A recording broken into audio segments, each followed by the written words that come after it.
The Book of Job. There was a man in the land of Uz whose name was Job. And that man was blameless and upright, and one who feared God and shunned evil. And 7 sons and 3 daughters were born to him. Also his possessions were 7,000 sheep, 3,000 camels, 500 yoke of oxen, 500 female donkeys, and a very large household, so that this man was the greatest of all the people of the East. And his sons would go and feast in their houses, each on his appointed day, and would send and invite their 3 sisters to eat and drink with them. So it was, when the days of feasting had run their course, that Job would send and sanctify them. And he would rise early in the morning and offer burnt offerings, according to the number of them all. For Job said, "It may be that my sons have sinned and cursed God in their hearts." Thus Job did regularly. Now, there was a day when the sons of God came to present themselves before the Lord, and Satan also came among them. And the Lord said to Satan, "From where do you come?" "From going to and fro on the earth, and from walking back and forth on it." "Have you considered my servant Job? That there is none like him on the earth, a blameless and upright man, one who fears God and shuns evil." Does Job fear God for nothing? Have you not made a hedge around him, around his household, and around all that he has on every side? You have blessed the work of his hands, and his possessions have increased in the land. But now, stretch out your hand and touch all that he has, and he will surely curse you to your face. Behold, all that he has is in your power. Only do not lay a hand on his person. So Satan went out from the presence of the Lord. Now there was a day when his sons and daughters were eating and drinking wine in their oldest brother's house, and a messenger came to Job. The oxen were plowing, and the donkeys feeding beside them, when the Sabaeans raided them and took them away. Indeed, they have killed the servants with the edge of the sword, and I alone have escaped to tell you. While he was still speaking, another also came and said, "The fire of God fell from heaven and burned up the sheep and the servants and consumed them. And I alone have escaped to tell you." While he was still speaking, another also came. "The Chaldeans formed 3 bands, raided the camels and took them away. Yes, and killed the servants with the edge of the sword. And I alone have escaped to tell you." While he was still speaking, another also came. "Your sons and daughters were eating and drinking wine in their oldest brother's house, and suddenly a great wind came from across the wilderness and struck the 4 corners of the house, and it fell on the young people, and they are dead. And I alone have escaped to tell you." Then Job arose, tore his robe, and shaved his head, and he fell to the ground and worshipped. Naked I came from my mother's womb, and naked shall I return there. The Lord gave, and the Lord has taken away. Blessed be the name of the Lord. In all this, Job did not sin, nor charge God with wrong.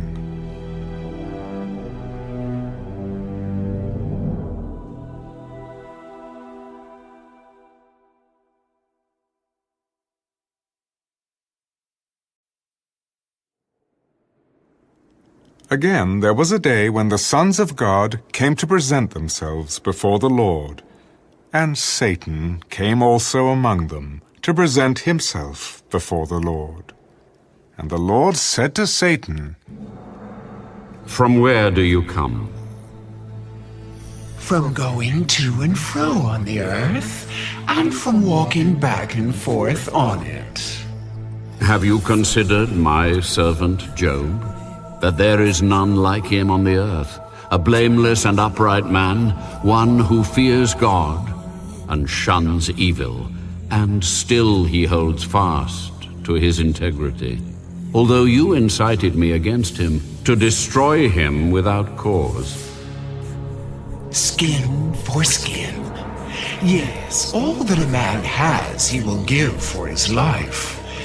But stretch out your hand now, and touch his bone and his flesh, and he will surely curse you to your face. Behold, he is in your hand, but spare his life.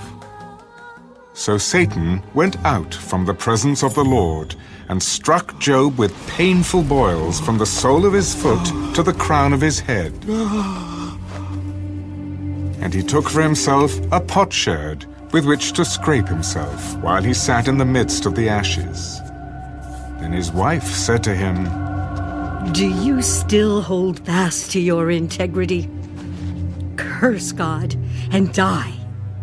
You speak as one of the foolish women speaks.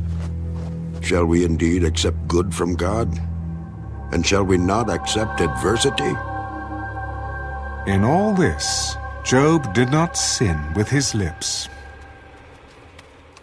Now, when Job's 3 friends heard of all this adversity that had come upon him, each one came from his own place. Eliphaz the Temanite, Bildad the Shuhite, and Zophar the Naamathite. For they had made an appointment together to come and mourn with him, and to comfort him. And when they raised their eyes from afar, and did not recognize him, they lifted their voices and wept, and each one tore his robe, and sprinkled dust on his head toward heaven. So they sat down with him on the ground 7 days and 7 nights, and no one spoke a word to him, for they saw that his grief was very great.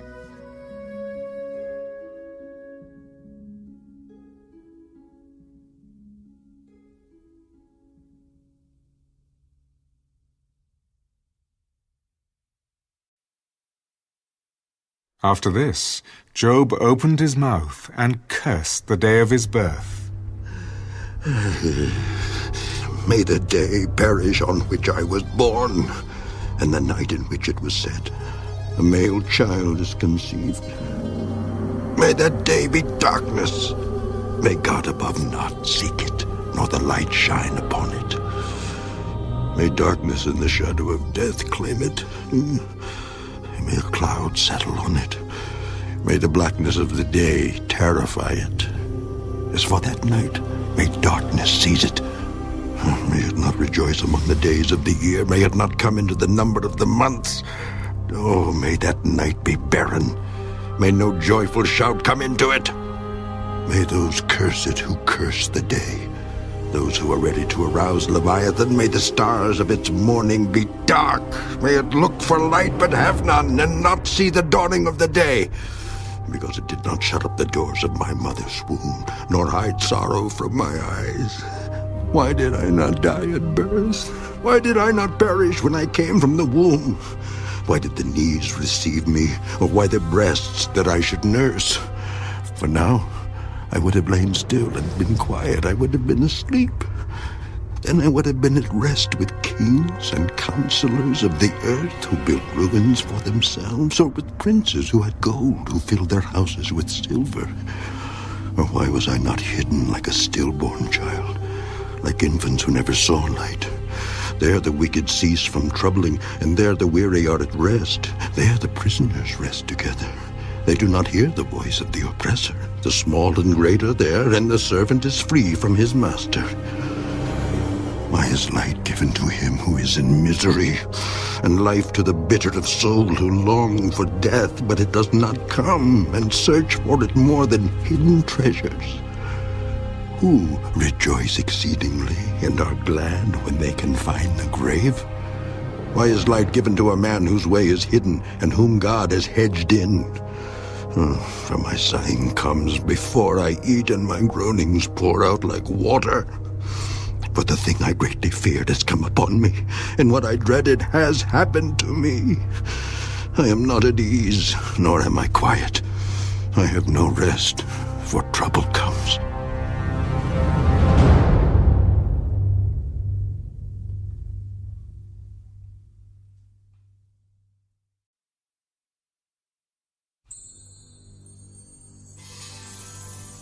Then Eliphaz the Temanite answered, If one attempts a word with you, will you become weary? But who can withhold himself from speaking? Surely you have instructed many, and you have strengthened weak hands. Your words have upheld him who was stumbling, and you have strengthened the feeble knees. But now it comes upon you, and you are weary. It touches you, and you are troubled. Is not your reverence your confidence? And the integrity of your ways your hope? Remember now, who ever perished being innocent? Or where were the upright ever cut off? Even as I have seen, those who plow iniquity and sow trouble reap the same. By the blast of God they perish, and by the breath of his anger they are consumed. The roaring of the lion, the voice of the fierce lion, and the teeth of the young lions are broken. The old lion perishes for lack of prey, and the cubs of the lioness are scattered. Now, a word was secretly brought to me, and my ear received a whisper of it. In disquieting thoughts from the visions of the night, when deep sleep falls on men, fear came upon me, and trembling, which made all my bones shake. Then a spirit passed before my face. The hair on my body stood up. It stood still, but I could not discern its appearance. A form was before my eyes. There was silence. Then I heard a voice saying, Can a mortal be more righteous than God? Can a man be more pure than his Maker? If he puts no trust in his servants, if he charges his angels with error, how much more those who dwell in houses of clay, whose foundation is in the dust, who are crushed before a moth?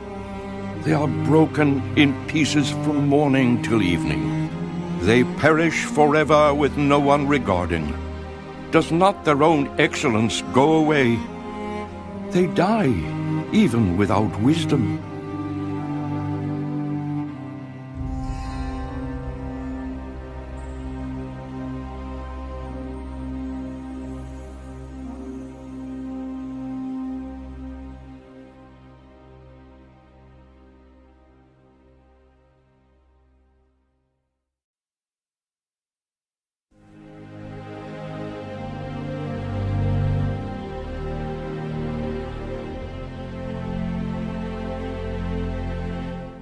Call out now. Is there anyone who will answer you? And to which of the holy ones will you turn? For wrath kills a foolish man, and envy slays a simple one. I have seen the foolish taking root, but suddenly I cursed his dwelling place. His sons are far from safety. They are crushed in the gate, and there is no deliverer. Because the hungry eat up his harvest, taking it even from the thorns, and a snare snatches their substance. For affliction does not come from the dust, nor does trouble spring from the ground. Yet man is born to trouble, as the sparks fly upward. But as for me, I would seek God, and to God I would commit my cause, who does great things and unsearchable, marvelous things without number. He gives rain on the earth and sends waters on the fields. He sets on high those who are lowly, and those who mourn are lifted to safety. He frustrates the devices of the crafty, so that their hands cannot carry out their plans. He catches the wise in their own craftiness, and the counsel of the cunning comes quickly upon them. They meet with darkness in the daytime, and grope at noontime as in the night. But he saves the needy from the sword, from the mouth of the mighty and from their hand. So the poor have hope, and injustice shuts her mouth. Behold, happy is the man whom God corrects. Therefore do not despise the chastening of the Almighty. For he bruises, but he binds up. He wounds, but his hands make whole. He shall deliver you in 6 troubles. Yes, in 7 no evil shall touch you. In famine he shall redeem you from death, and in war from the power of the sword. You shall be hidden from the scourge of the tongue, and you shall not be afraid of destruction when it comes. You shall laugh at destruction and famine, and you shall not be afraid of the beasts of the earth. For you shall have a covenant with the stones of the field, and the beasts of the field shall be at peace with you. You shall know that your tent is in peace. You shall visit your dwelling and find nothing amiss. You shall also know that your descendants shall be many, and your offspring like the grass of the earth. You shall come to the grave at a full age, as a sheaf of grain ripens in its season. Behold, this we have searched out. It is true. Hear it, and know for yourself.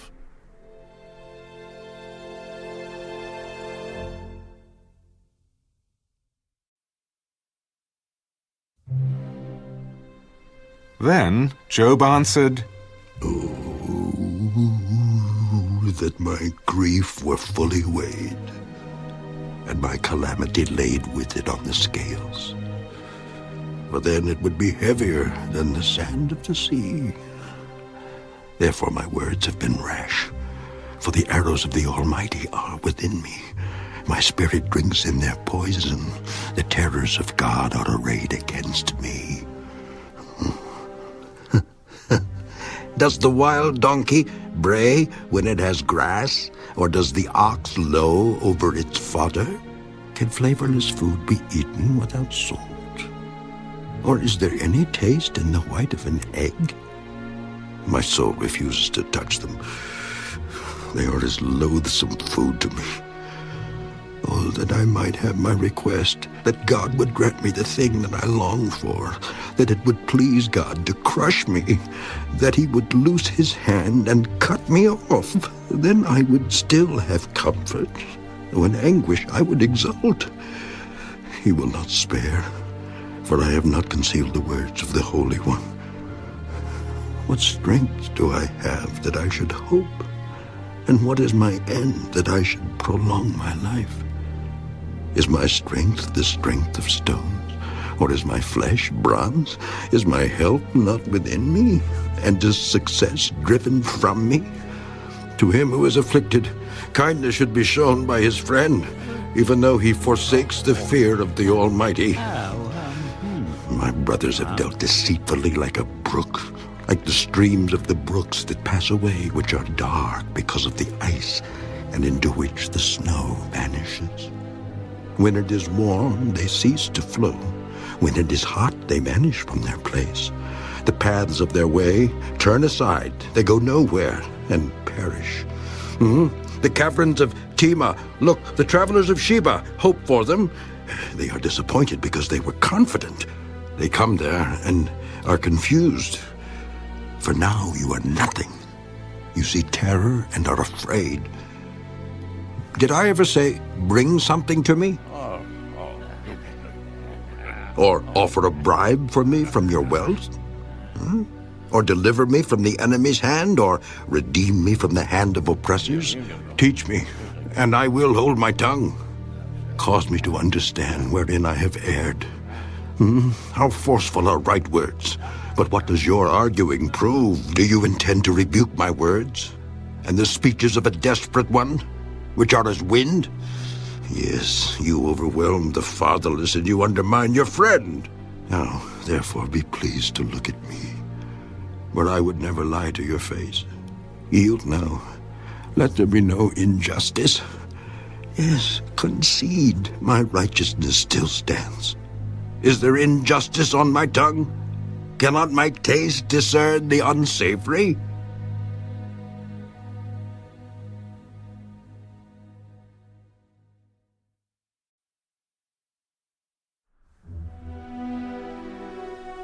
Is there not a time of hard service for man on earth? Are not his days also like the days of a hired man? Like a servant who earnestly desires the shade, and like a hired man who eagerly looks for his wages, so I have been allotted months of futility, and wearisome nights have been appointed to me. When I lie down, I say, when shall I arise, and the night be ended? For I have had my fill of tossing till dawn. My flesh is caked with worms and dust. My skin is cracked and breaks out afresh. My days are swifter than a weaver's shuttle, and are spent without hope. Oh, remember that my life is a breath. My eye will never again see good. The eye of him who sees me will see me no more. While your eyes are upon me, I shall no longer be. As the cloud disappears and vanishes away, so he who goes down to the grave does not come up. He shall never return to his house, nor shall his place know him any more.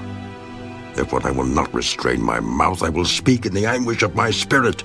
I will complain in the bitterness of my soul. Am I a sea or a sea serpent that you set a guard over me? When I say my bed will comfort me, my couch will ease my complaint, then you scare me with dreams and terrify me with visions, so that my soul chooses strangling and death rather than my body. I loathe my life. I would not live forever. Let me alone, for my days are but a breath. What is man, that you should exalt him, that you should set your heart on him, that you should visit him every morning and test him every moment? How long? Would you not look away from me and let me alone till I swallow my saliva?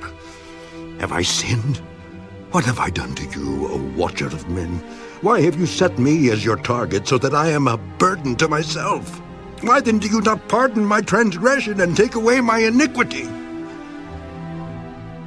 But no, I will lie down in the dust, and you will seek me diligently, but I will no longer be.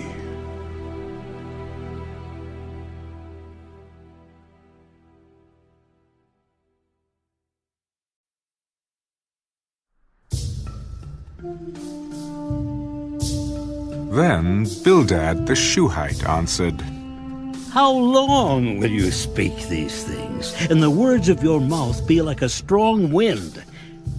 Does God subvert judgment, or does the Almighty pervert justice?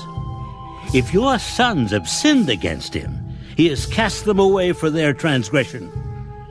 If you would earnestly seek God and make your supplication to the Almighty, if you were pure and upright, surely now he would awake for you and prosper your rightful dwelling place.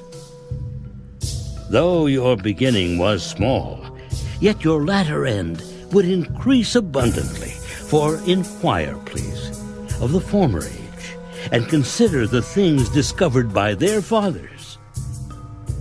For we were born yesterday, and know nothing, because our days on earth are a shadow. Will they not teach you, and tell you, and utter words from their heart? Can the papyrus grow up without a marsh? Can the reeds flourish without water? While it is yet green and not cut down, it withers before any other plant.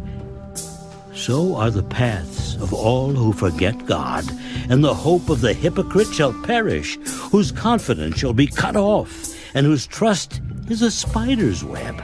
He leans on his house, but it does not stand. He holds it fast, but it does not endure. He grows green in the sun, and his branches spread out in his garden. His roots wrap around the rock heap and look for a place in the stones.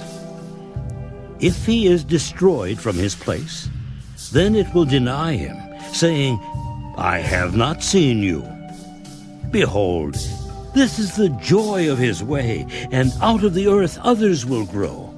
Behold, God will not cast away the blameless, nor will he uphold the evildoers. He will yet fill your mouth with laughing, and your lips with rejoicing. Those who hate you will be clothed with shame, and the dwelling place of the wicked will come to nothing.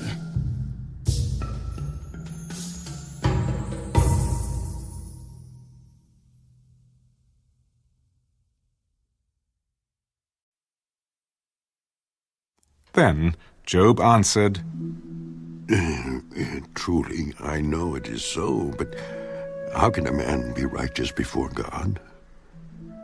If one wished to contend with him, he could not answer him one time out of 1,000. God is wise in heart and mighty in strength.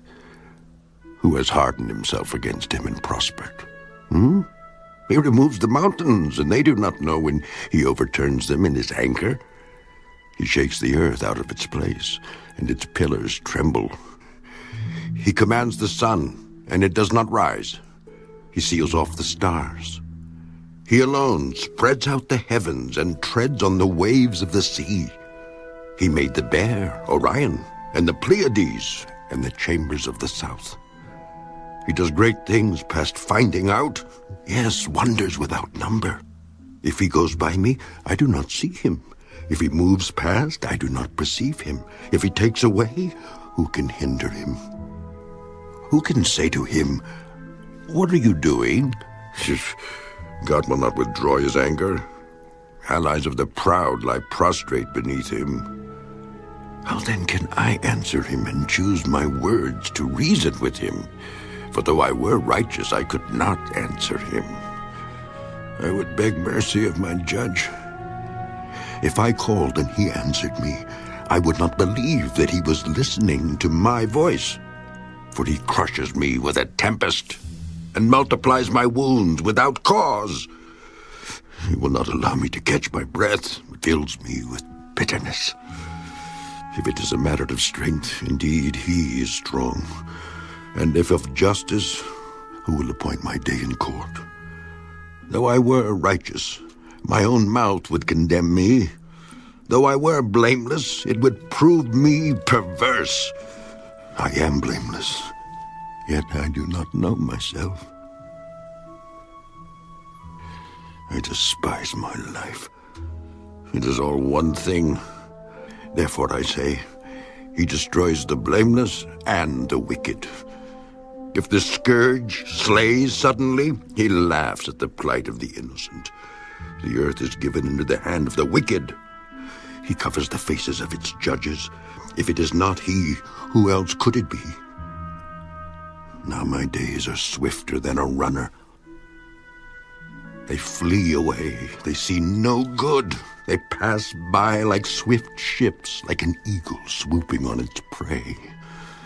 If I say, I will forget my complaint, I will put off my sad face and wear a smile. I am afraid of all my sufferings.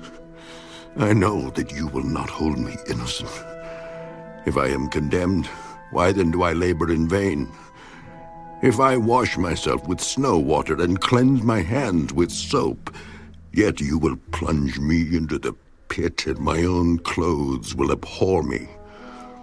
For he is not a man as I am, that I may answer him, and that we should go to court together. Nor is there any mediator between us who may lay his hand on us both. Let him take his rod away from me, and do not let dread of him terrify me. Then I would speak and not fear him.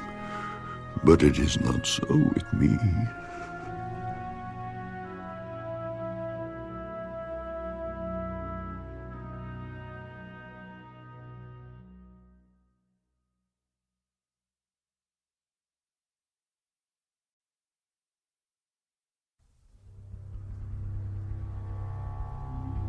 My soul loathes my life.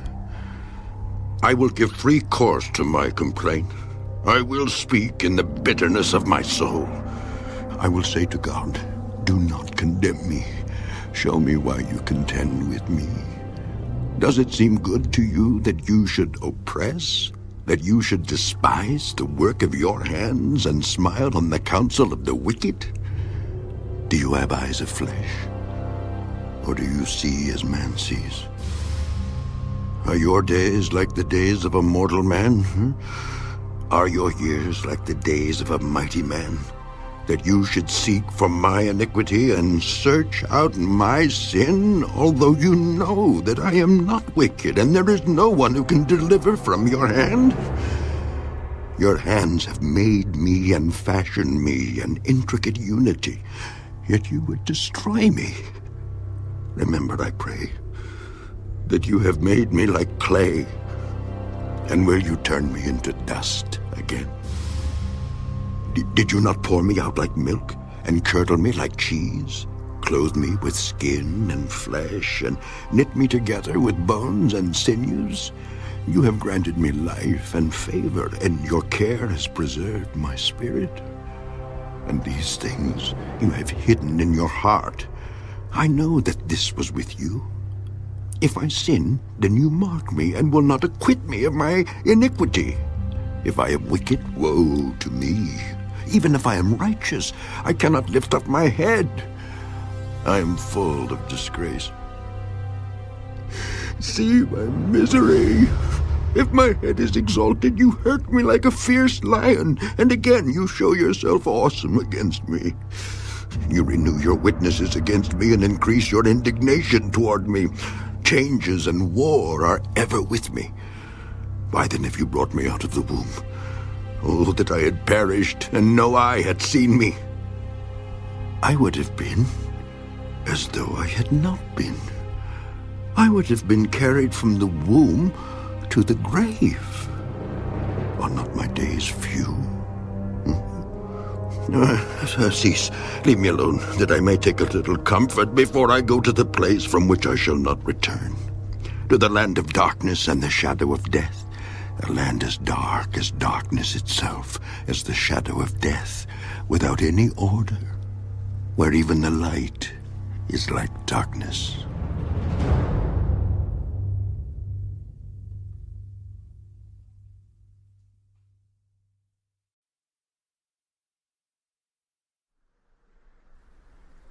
Then Zophar the Naamathite answered,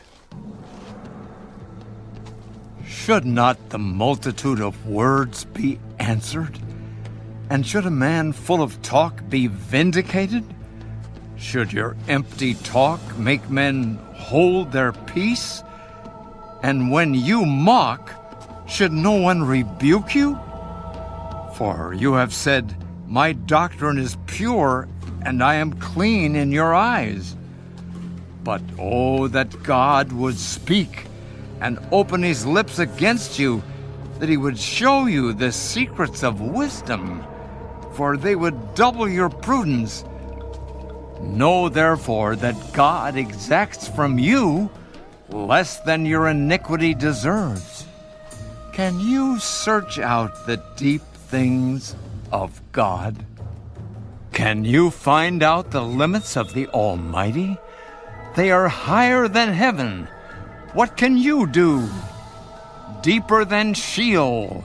What can you know? Their measure is longer than the earth and broader than the sea. If he passes by, imprisons, and gathers to judgment, then who can hinder him?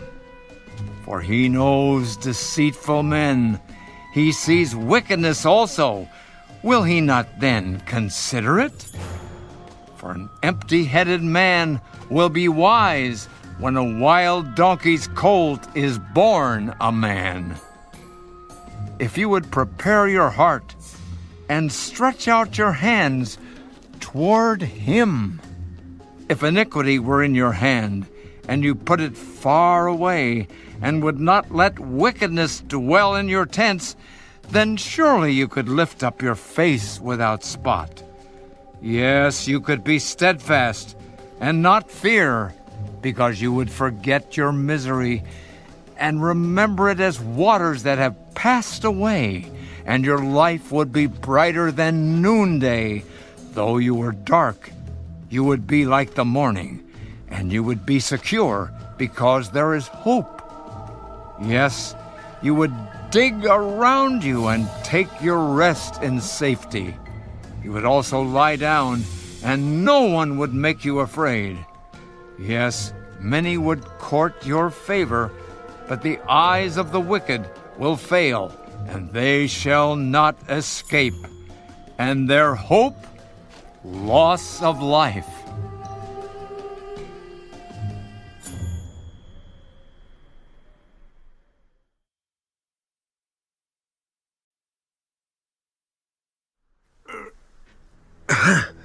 Then Job answered, No doubt you are the people, and wisdom will die with you. But I have understanding as well as you. I am not inferior to you. Indeed, who does not know such things as these? I am one mocked by his friends, who called on God, and he answered him, the just and blameless, who is ridiculed. A lamp is despised in the thought of one who is at ease. It is made ready for those whose feet slip. The tents of robbers prosper, and those who provoke God are secure in what God provides by his hand. But now, ask the beasts, and they will teach you, and the birds of the air, and they will tell you, or speak to the earth, and it will teach you, and the fish of the sea will explain to you.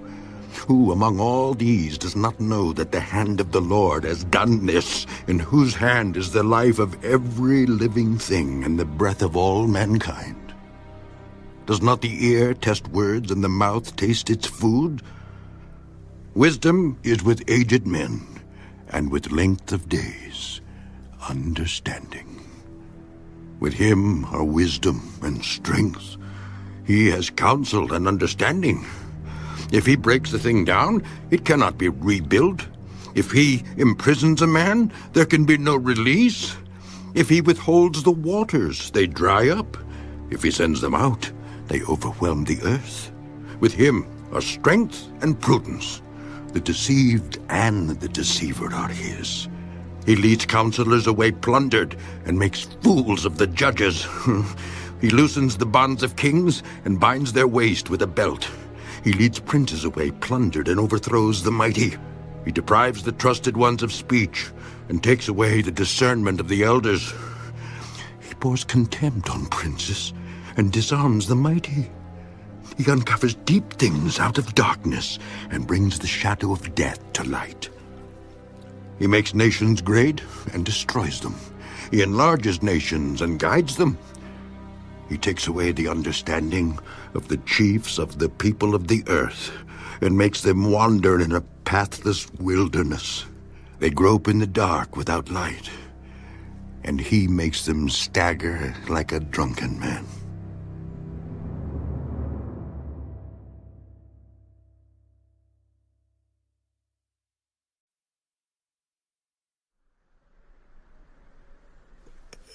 Behold, my eye has seen all this. My ear has heard and understood it. What you know, I also know. I am not inferior to you. But I would speak to the Almighty, and I desire to reason with God. But you, forgers of lies, are all worthless physicians. Oh, that you would be silent, and it would be your wisdom. Now, hear my reasoning, and heed the pleadings of my lips. Will you speak wickedly for God and talk deceitfully for him? Will you show partiality for him? Will you contend for God? Will it be well when he searches you out? Or can you mock him as one mocks a man? He will surely rebuke you if you secretly show partiality. Will not his excellence make you afraid, and the dread of him fall upon you? Your platitudes are proverbs of ashes. Your defenses are defenses of clay. Hold your peace with me, and let me speak. Then let come on me what may. Why do I take my flesh in my teeth, and put my life in my hands?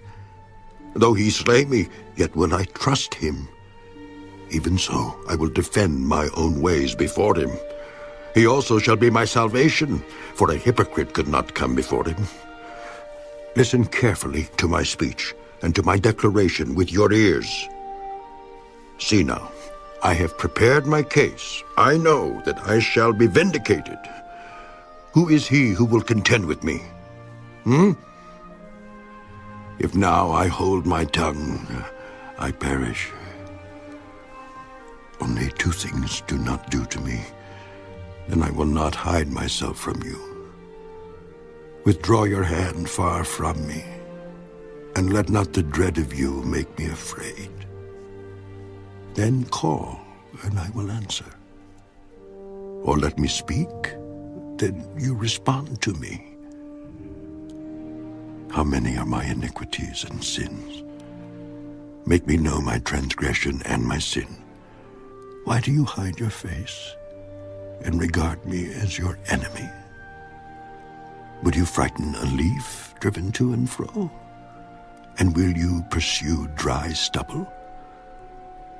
For you write bitter things against me, and make me inherit the iniquities of my youth. You put my feet in the stocks and watch closely all my paths. You set a limit for the soles of my feet. Man decays like a rotten thing, like a garment that is moth-eaten.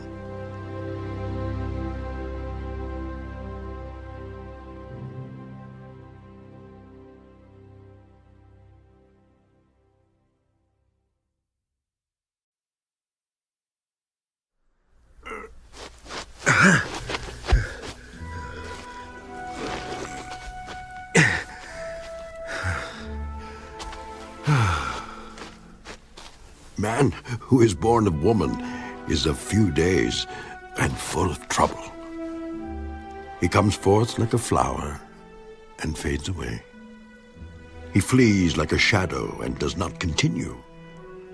And do you open your eyes on such a one and bring me to judgment with yourself? Who can bring a clean thing out of an unclean?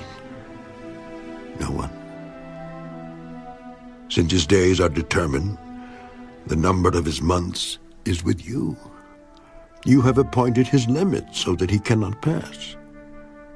Look away from him that he may rest, till like a hired man he finishes his day. For there is hope for a tree, if it is cut down, that it will sprout again, and that its tender shoots will not cease. Though its root may grow old in the earth, and its stump may die in the ground, yet at the scent of water it will bud and bring forth branches like a plant. But man dies and is laid away. Indeed, he breathes his last, and where is he? As water disappears from the sea, and the river becomes parched and dries up, so man lies down and does not rise. Till the heavens are no more, they will not awake nor be roused from their sleep. Oh, that you would hide me in the grave, that you would conceal me until your wrath is past, that you would appoint me a set time and remember me. If a man dies, shall he live again? All the days of my hard service I will wait till my change comes. You shall call, and I will answer you. You shall desire the work of your hands, for now you number my steps, but do not watch over my sin. My transgression is sealed up in a bag, and you cover my iniquity. But as a mountain falls and crumbles away, and as a rock is moved from its place, as water wears away stones, and as torrents wash away the soil of the earth, so you destroy the hope of man. You prevail forever against him, and he passes on. You change his countenance and send him away. His sons come to honor, and he does not know it. They are brought low, and he does not perceive it. But his flesh will be in pain over it, and his soul will mourn over it.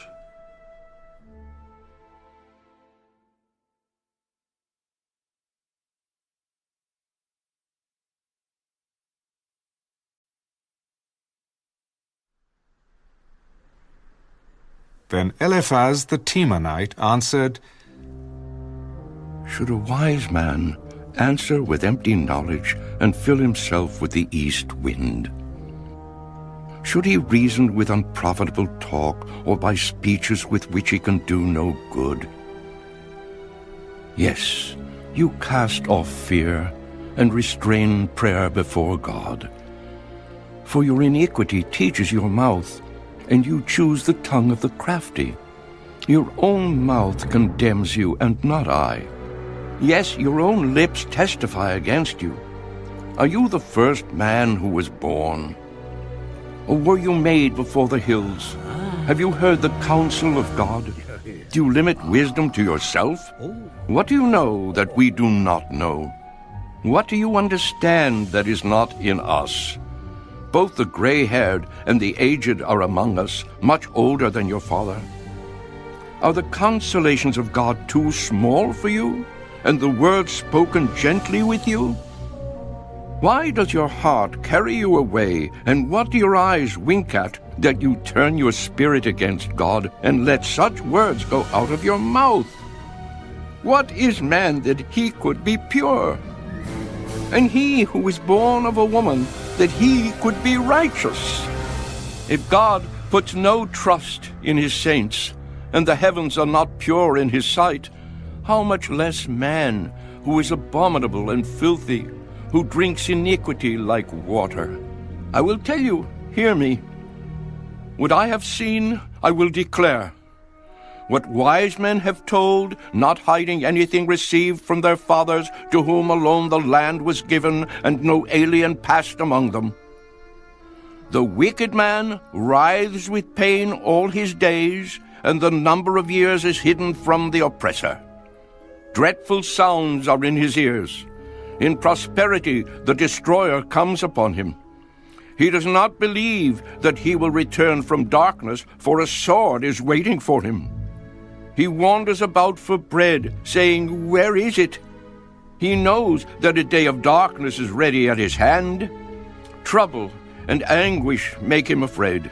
They overpower him like a king ready for battle.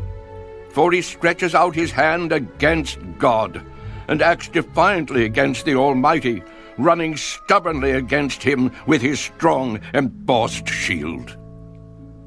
Though he has covered his face with his fatness, and made his waist heavy with fat, he dwells in desolate cities, in houses which no one inhabits, which are destined to become ruins.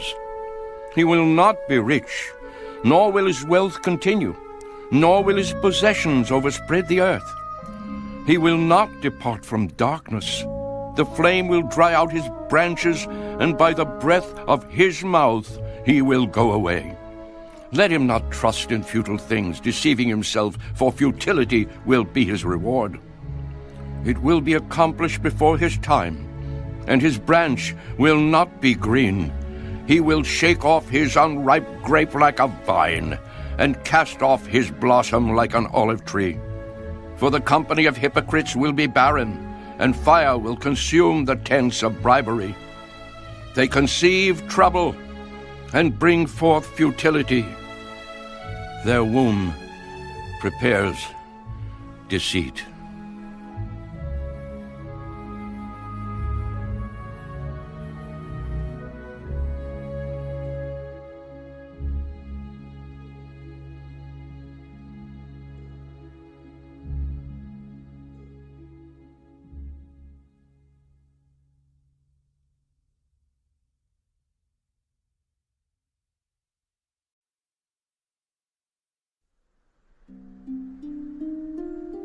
Then Job answered,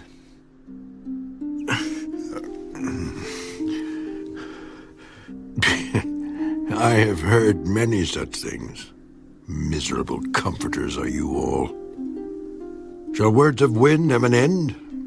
Or what provokes you that you answer? I also could speak as you do, if your soul were in my soul's place. I could heap up words against you and shake my head at you, but I would strengthen you with my mouth, and the comfort of my lips would relieve your grief. Though I speak, my grief is not relieved. And if I remain silent, how am I eased? But now he has worn me out. You have made desolate all my company. You have shriveled me up, and it is a witness against me. My leanness rises up against me and bears witness to my face. He tears me in his wrath and hates me. He gnashes at me with his teeth. My adversary sharpens his gaze on me. They gape at me with their mouth. They strike me reproachfully on the cheek. They gather together against me. God has delivered me to the ungodly and turned me over to the hands of the wicked. I was at ease, but he has shattered me. He also has taken me by my neck and shaken me to pieces. He has set me up for his target. His archers surround me. He pierces my heart and does not pity. He pours out my gall on the ground. He breaks me with wound upon wound. He runs at me like a warrior.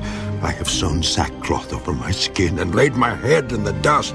My face is flushed from weeping, and on my eyelids is the shadow of death. Although no violence is in my hands, and my prayer is pure. O earth, do not cover my blood, and let my cry have no resting place. Surely even now my witness is in heaven, and my evidence is on high. My friends scorn me. My eyes pour out tears to God. Oh, that one might plead for a man with God, as a man pleads for his neighbor. For when a few years are finished, I shall go the way of no return.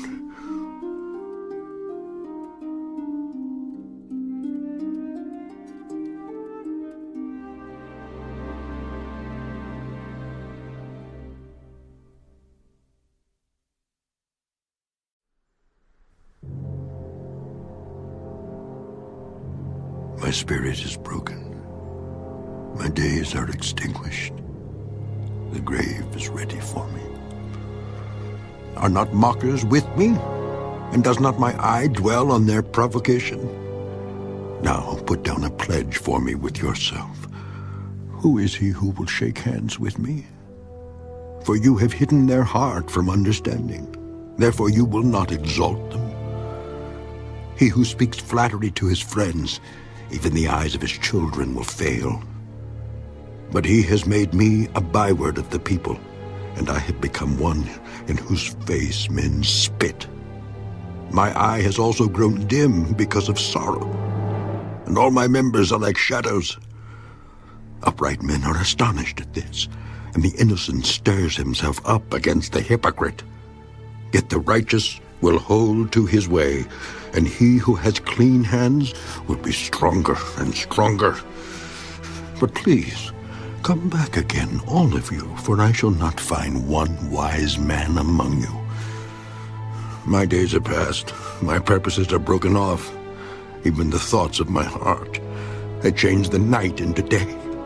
The light is near, they say, in the face of darkness. If I wait for the grave as my house, if I make my bed in the darkness, if I say to corruption, you are my father, and to the worm, you are my mother and my sister, where then is my hope? As for my hope, who can see it? Will they go down to the gates of Sheol? Shall we have rest together in the dust?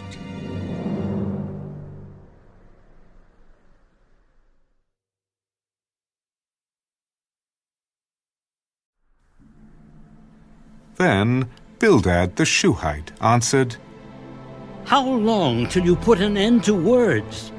Gain understanding, and afterward we will speak. Why are we counted as beasts and regarded as stupid in your sight? You who tear yourself in anger, shall the earth be forsaken for you? Or shall the rock be removed from its place? The light of the wicked indeed goes out, and the flame of his fire does not shine. The light is dark in his tent, and his lamp beside him is put out. The steps of his strength are shortened, and his own counsel casts him down. For he is cast into a net by his own feet, and he walks into a snare. The net takes him by the heel, and a snare lays hold of him. A noose is hidden for him on the ground, and a trap for him in the road. Terrors frighten him on every side, and drive him to his feet. His strength is starved, and destruction is ready at his side. It devours patches of his skin. The firstborn of death devours his limbs. He is uprooted from the shelter of his tent, and they parade him before the King of Terrors. They dwell in his tent who are none of his. Brimstone is scattered on his dwelling. His roots are dried out below, and his branch withers above. The memory of him perishes from the earth, and he has no name among the renowned. He is driven from light into darkness, and chased out of the world. He has neither son nor posterity among his people, nor any remaining in his dwellings. Those in the west are astonished at his day, and those in the east are frightened. Surely such are the dwellings of the wicked, and this is the place of him who does not know God.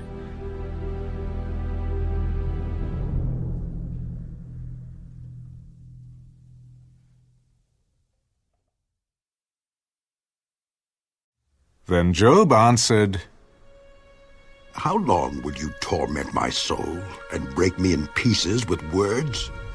These 10 times you have reproached me. You are not ashamed that you have wronged me.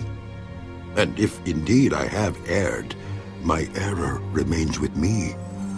If indeed you exalt yourselves against me and plead my disgrace against me, know then that God has wronged me and has surrounded me with his net. If I cry out concerning wrong, I am not heard. If I cry aloud, there is no justice. He has fenced up my way so that I cannot pass, and he has set darkness in my paths. He has stripped me of my glory and taken the crown from my head. He breaks me down on every side, and I am gone. My hope he has uprooted like a tree. He has also kindled his wrath against me, and he counts me as one of his enemies. His troops come together and build up their road against me. They encamp all around my tent. He has removed my brothers far from me, and my acquaintances are completely estranged from me. My relatives have failed, and my close friends have forgotten me. Those who dwell in my house and my maidservants count me as a stranger. I am an alien in their sight. I call my servant, but he gives no answer. I beg him with my mouth. My breath is offensive to my wife, and I am repulsive to the children of my own body. Even young children despise me. I arise and they speak against me. All my close friends abhor me, and those whom I love have turned against me. My bone clings to my skin and to my flesh, and I have escaped by the skin of my teeth. Have pity on me. Have pity on me. Oh, you, my friends, for the hand of God has struck me. Why do you persecute me as God does, and are not satisfied with my flesh? Oh, that my words were written. Oh, that they were inscribed in a book, that they were engraved on a rock with an iron pen and lead, forever. For I know that my Redeemer lives, and he shall stand at last on the earth. And after my skin is destroyed, this I know, that in my flesh I shall see God, whom I shall see for myself, and my eyes shall behold, and not another. How my heart yearns within me. If you should say, how should we persecute him, since the root of the matter is found in me? Be afraid of the sword for yourselves. For wrath brings the punishment of the sword, that you may know there is a judgment.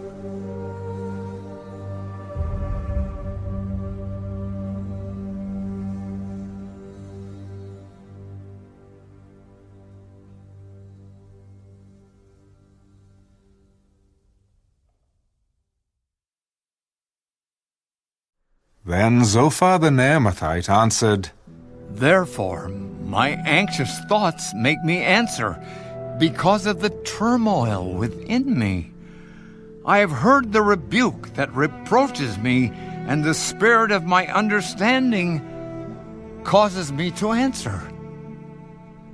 Do you not know this of old, since man was placed on earth, that the triumphing of the wicked is short, and the joy of the hypocrite is but for a moment? Though his haughtiness mounts up to the heavens, and his head reaches to the clouds, yet he will perish forever like his own refuse. Those who have seen him will say, "Where is he?" He will fly away like a dream and not be found. Yes, he will be chased away like a vision of the night. The eye that saw him will see him no more, nor will his place behold him anymore. His children will seek the favor of the poor, and his hands will restore his wealth. His bones are full of his youthful vigor, but it will lie down with him in the dust. Though evil is sweet in his mouth, and he hides it under his tongue, though he spares it and does not forsake it, but still keeps it in his mouth, yet his food in his stomach turns sour. It becomes cobra venom within him. He swallows down riches and vomits them up again. God casts them out of his belly. He will suck the poison of cobras. The viper's tongue will slay him. He will not see the streams, the rivers flowing with honey and cream. He will restore that for which he labored, and will not swallow it down. From the proceeds of business, he will get no enjoyment, for he has oppressed and forsaken the poor. He has violently seized a house which he did not build. Because he knows no quietness in his heart, he will not save anything he desires. Nothing is left for him to eat, therefore his well-being will not last. In his self-sufficiency, he will be in distress. Every hand of misery will come against him. When he is about to fill his stomach, God will cast on him the fury of his wrath, and will rain it on him while he is eating. He will flee from the iron weapon. A bronze bow will pierce him through. It is drawn and comes out of the body. Yes, the glittering point comes out of his gall. Terrors come upon him. Total darkness is reserved for his treasures.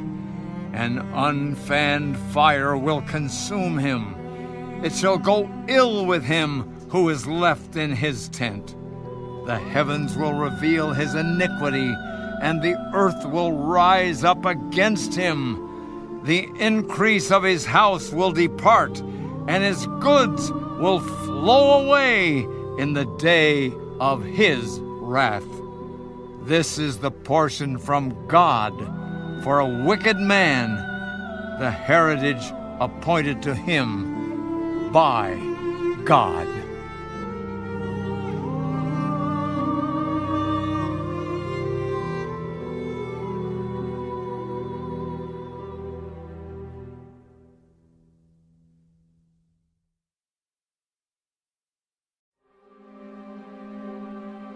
Then Job answered, Listen carefully to my speech, and let this be your consolation. Bear with me that I may speak, and after I have spoken, keep mocking. As for me, is my complaint against man? And if it were, why should I not be impatient? Look at me and be astonished. Put your hand over your mouth. Even when I remember, I am terrified, and trembling takes hold of my flesh. Why do the wicked live and become old? Yes, become mighty in power. Their descendants are established with them in their sight, and their offspring before their eyes. Their houses are safe from fear, neither is the rod of God upon them. Their bull breeds without failure, their cow calves without miscarriage. They send forth their little ones like a flock, and their children dance. They sing to the tambourine and harp, and rejoice to the sound of the flute. They spend their days in wealth, and in a moment go down to the grave. Yet they say to God, "Depart from us, for we do not desire the knowledge of your ways." Who is the Almighty that we should serve him? And what profit do we have if we pray to him? Indeed, their prosperity is not in their hand. The counsel of the wicked is far from me. How often is the lamp of the wicked put out? How often does their destruction come upon them? The sorrows God distributes in his anger. They are like straw before the wind, and like chaff that a storm carries away. They say, God lays up one's iniquity for his children. Let him recompense him, that he may know it. Let his eyes see his destruction, and let him drink of the wrath of the Almighty. For what does he care about his household after him, when the number of his months is cut in half? Can anyone teach God knowledge, since he judges those on high? One dies in his full strength, being wholly at ease and secure. His pails are full of milk, and the marrow of his bones is moist. Another man dies in the bitterness of his soul, never having eaten with pleasure. They lie down alike in the dust, and worms cover them. Look, I know your thoughts, and the schemes with which you would wrong me. For you say, where is the house of the prince? And where is the tent, the dwelling place of the wicked? Have you not asked those who travel the road? And do you not know their signs? For the wicked are reserved for the day of doom. They shall be brought out on the day of wrath. Who condemns his way to his face? And who repays him for what he has done? Yet he shall be brought to the grave, and a vigil kept over the tomb. The clods of the valley shall be sweet to him. Everyone shall follow him, as countless have gone before him. How then can you comfort me with empty words, since falsehood remains in your answers?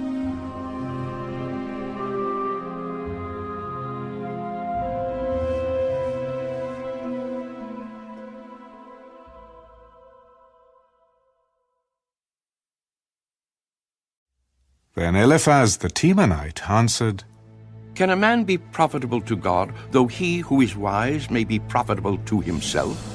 Is it any pleasure to the Almighty that you are righteous? Or is it gain to him that you make your ways blameless? Is it because of your fear of him that he corrects you and enters into judgment with you? Is not your wickedness great, and your iniquity without end? For you have taken pledges from your brother for no reason, and stripped the naked of their clothing. You have not given the weary water to drink, and you have withheld bread from the hungry. But the mighty man possessed the land, and the honorable man dwelt in it. You have sent widows away empty, and the strength of the fatherless was crushed. Therefore snares are all around you, and sudden fear troubles you, or darkness so that you cannot see. And an abundance of water covers you. Is not God in the height of heaven? And see the highest stars, how lofty they are. And you say, What does God know? Can he judge through the deep darkness? Thick clouds cover him, so that he cannot see, and he walks above the circle of heaven. Will you keep to the old way which wicked men have trod, who were cut down before their time, whose foundations were swept away by a flood? They said to God, Depart from us. What can the Almighty do to them? Yet he filled their houses with good things, but the counsel of the wicked is far from me. The righteous see it and are glad, and the innocent laugh at them. Surely our adversaries are cut down, and the fire consumes their remnant. Now acquaint yourself with him, and be at peace. Thereby good will come to you. Receive, please, instruction from his mouth, and lay up his words in your heart. If you return to the Almighty, you will be built up. You will remove iniquity far from your tents. Then you will lay your gold in the dust, and the gold of Ophir among the stones of the brooks. Yes, the Almighty will be your gold and your precious silver. For then you will have your delight in the Almighty, and lift up your face to God. You will make your prayer to him. He will hear you, and you will pay your vows. You will also declare a thing, and it will be established for you. So light will shine on your ways. When they cast you down and you say exaltation will come, then he will save the humble person. He will even deliver one who is not innocent. Yes, he will be delivered by the purity of your hands.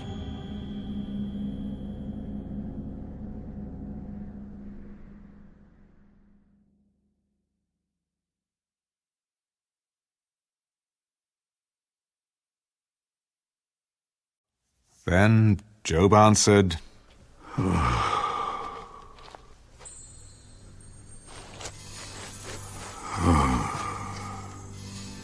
Even today my complaint is bitter.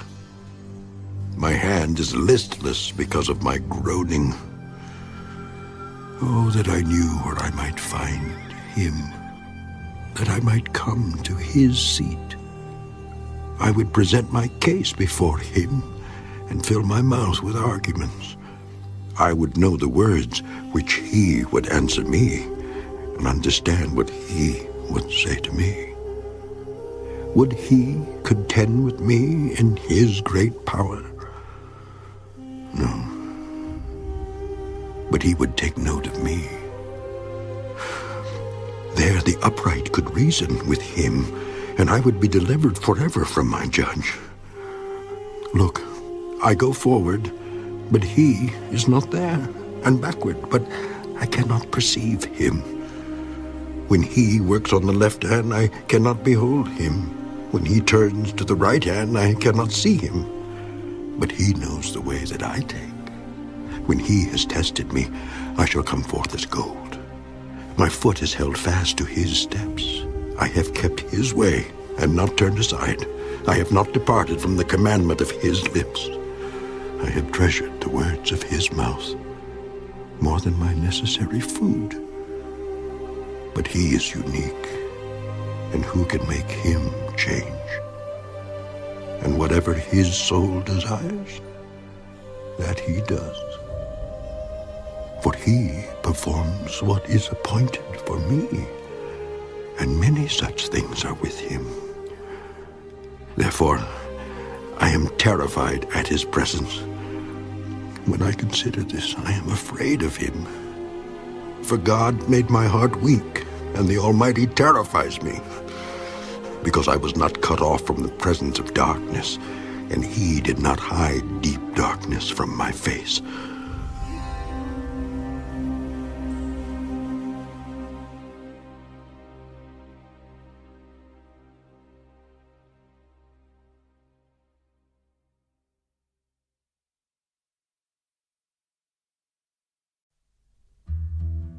Since times are not hidden from the Almighty, why do those who know him see not his days? Some remove landmarks. They seize flocks violently and feed on them. They drive away the donkey of the fatherless. They take the widow's ox as a pledge. They push the needy off the road. All the poor of the land are forced to hide. Indeed, like wild donkeys in the desert, they go out to their work searching for food. The wilderness yields food for them and for their children. They gather their fodder in the field and glean in the vineyard of the wicked. They spend the night naked, without clothing, and have no covering in the cold. They are wet with the showers of the mountains and huddle around the rock for want of shelter. Some snatch the fatherless from the breast and take a pledge from the poor. They cause the poor to go naked without clothing, and they take away the sheaves from the hungry. They press out oil within their walls and tread wine presses, yet suffer thirst.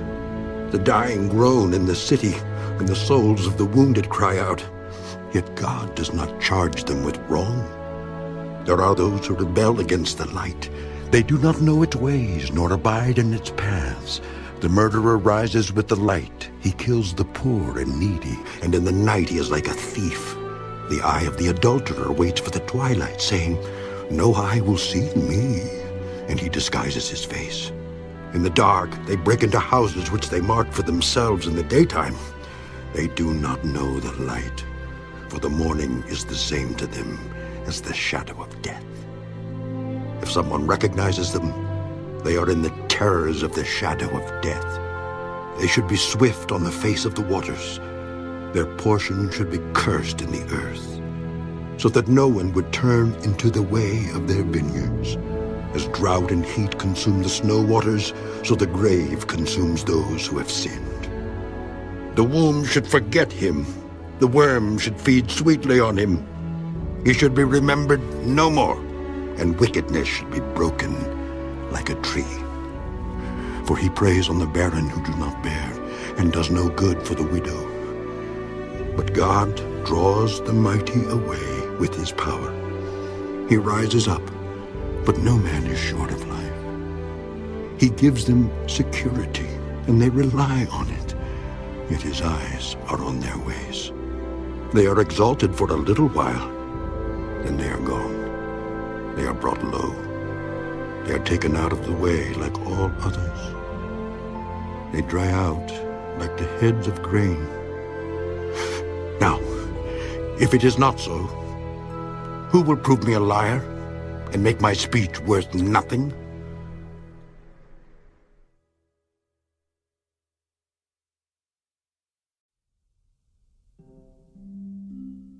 Then Bildad the Shuhite answered, Dominion and fear belong to him. He makes peace in his high places. Is there any number to his armies? Upon whom does his light not rise? How then can man be righteous before God? Or how can he be pure who is born of a woman? If even the moon does not shine, and the stars are not pure in his sight, how much less man who is a maggot, and a son of man who is a worm?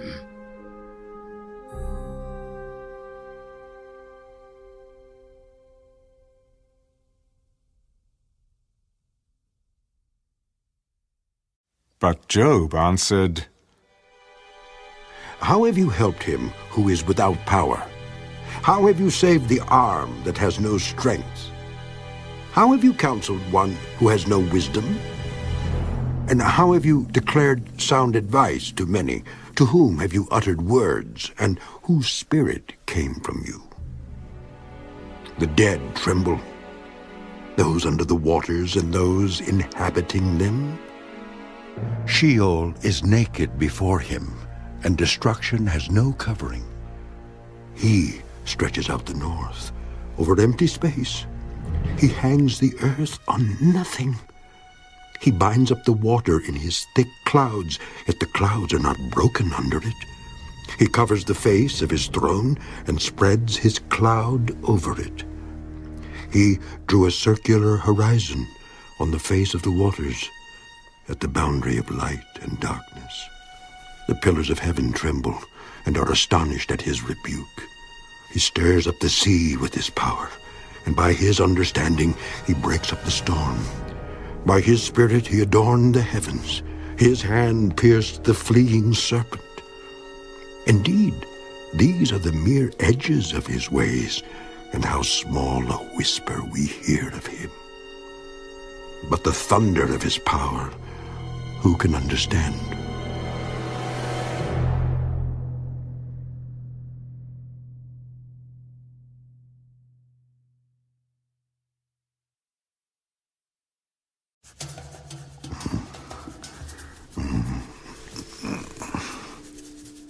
As God lives, who has taken away my justice, and the Almighty, who has made my soul bitter, as long as my breath is in me and the breath of God is in my nostrils, my lips will not speak wickedness, nor my tongue utter deceit.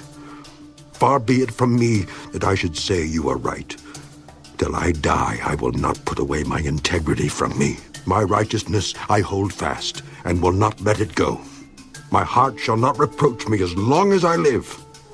May my enemy be like the wicked, and he who rises up against me like the unrighteous. For what is the hope of the hypocrite? Though he may gain much, if God takes away his life. Will God hear his cry when trouble comes upon him? Will he delight himself in the Almighty? Will he always call on God? I will teach you about the hand of God. What is with the Almighty, I will not conceal. Surely all of you have seen it. Why then do you behave with complete nonsense? This is the portion of a wicked man with God, and the heritage of oppressors received from the Almighty. If his children are multiplied, it is for the sword, and his offspring shall not be satisfied with bread. Those who survive him shall be buried in death, and their widows shall not weep. Though he heaps up silver like dust and piles up clothing like clay, he may pile it up, but the just will wear it, and the innocent will divide the silver. He builds his house like a moth, like a booth which a watchman makes. The rich man will lie down, but not be gathered up. He opens his eyes, and he is no more. Terrors overtake him like a flood. A tempest steals him away in the night. The east wind carries him away, and he is gone. It sweeps him out of his place. It hurls against him and does not spare. He flees desperately from its power. Men shall clap their hands at him, and shall hiss him out of his place.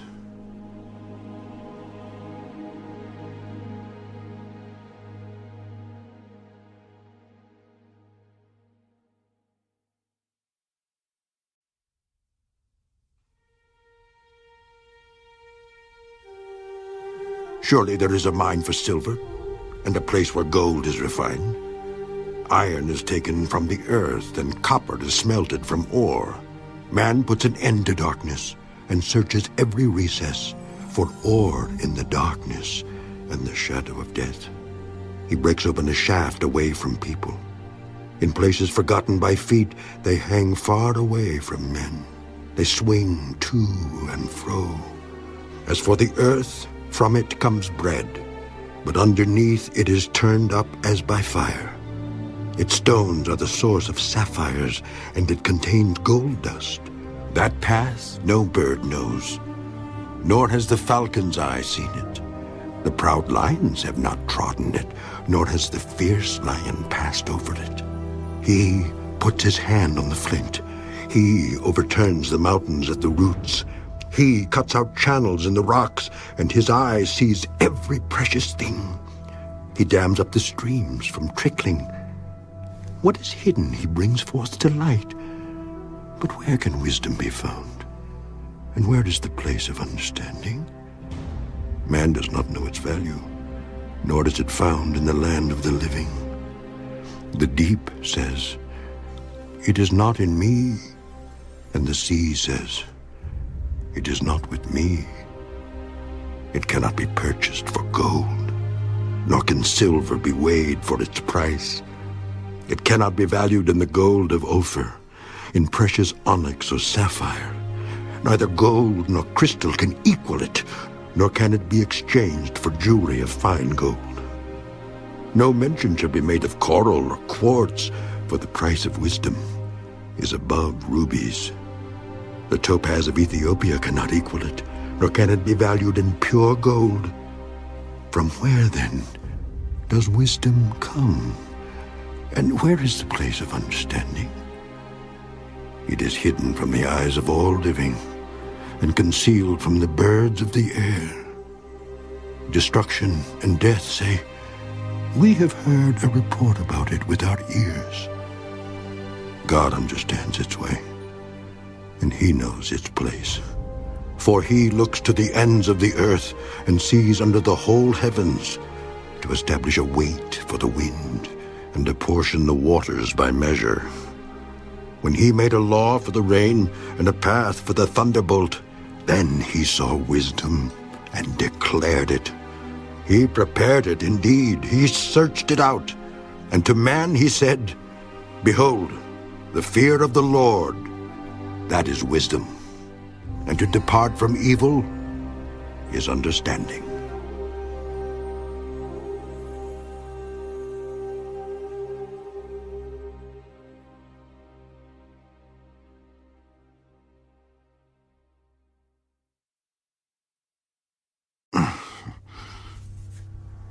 Oh, that I were as in months past, as in the days when God watched over me, when his lamp shone upon my head, and when by his light I walked through darkness, just as I was in the days of my prime, when the friendly counsel of God was over my tent, when the Almighty was yet with me, when my children were around me, when my steps were bathed with cream and the rock poured out rivers of oil for me. When I went out to the gate by the city, when I took my seat in the open square, the young men saw me and hid, and the aged arose and stood. The princes refrained from talking and put their hand on their mouths. The voice of nobles was hushed, and their tongues stuck to the roof of their mouths. When the ear heard, then it blessed me, and when the eye saw, then it approved me, because I delivered the poor who cried out, the fatherless and the one who had no helper. The blessing of a perishing man came upon me, and I caused the widow's heart to sing for joy. I put on righteousness, and it clothed me.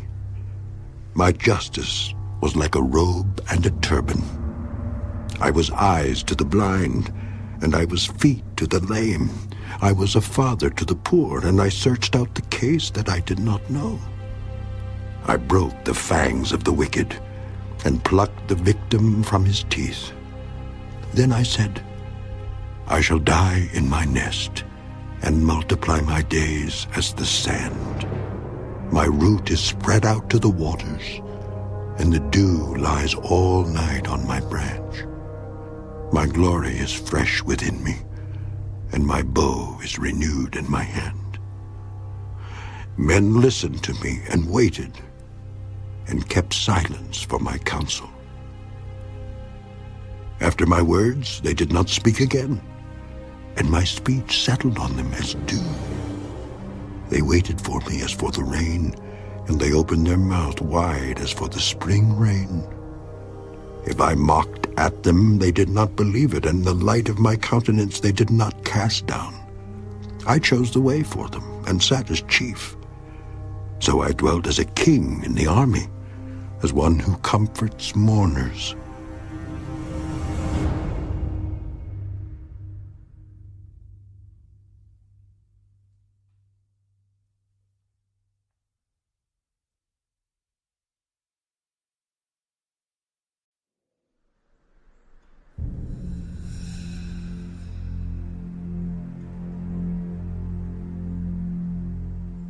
But now they mock at me, men younger than I, whose fathers I disdain to put with the dogs of my flock.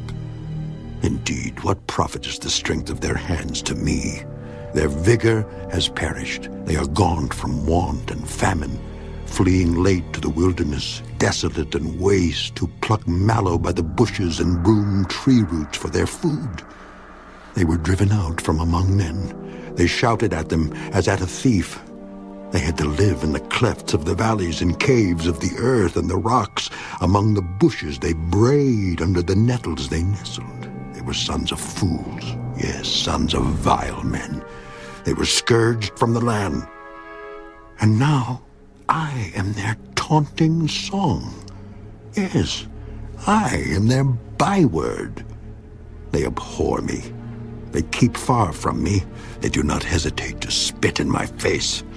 Because he has loosed my bowstring and afflicted me, they have cast off restraint before me. At my right hand the rabble arises. They push away my feet, and they raise against me their ways of destruction. They break up my path. They promote my calamity. They have no helper. They come as broad breakers. Under the ruinous storm they roll along. Terrors are turned upon me. They pursue my honor as the wind, and my prosperity has passed like a cloud. And now my soul is poured out because of my plight. The days of affliction take hold of me. My bones are pierced in me at night, and my gnawing pains take no rest. By great force my garment is disfigured. It binds me about as the collar of my coat. He has cast me into the mire, and I have become like dust and ashes. I cry out to you, but you do not answer me. I stand up, and you regard me, but you have become cruel to me. With the strength of your hand you oppose me. You lift me up to the wind and cause me to ride on it. You spoil my success, for I know that you will bring me to death, and to the house appointed for all living. Surely he would not stretch out his hand against a heap of ruins if they cry out when he destroys it. Have I not wept for him who is in trouble? Has not my soul grieved for the poor? But when I looked for good, evil came to me. And when I waited for light, then came darkness. My heart is in turmoil and cannot rest. Days of affliction confront me. I go about mourning, but not in the sun.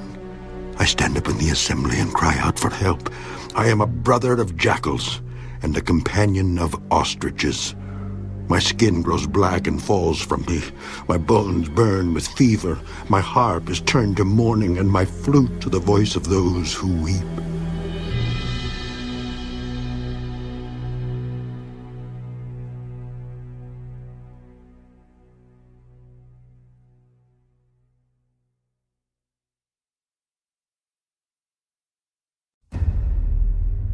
I have made a covenant with my eyes. Why then should I look upon a young woman? For what is the allotment of God from above, and the inheritance of the Almighty from on high? Is it not destruction for the wicked, and disaster for the workers of iniquity? Does he not see my ways and count all my steps? If I have walked with falsehood, or if my foot has hastened to deceit, let me be weighed on honest scales, that God may know my integrity. If my step is turned from the way, or my heart walked after my eyes, or if any spot adheres to my hands, then let me sow and another eat. Yes, let my harvest be rooted out.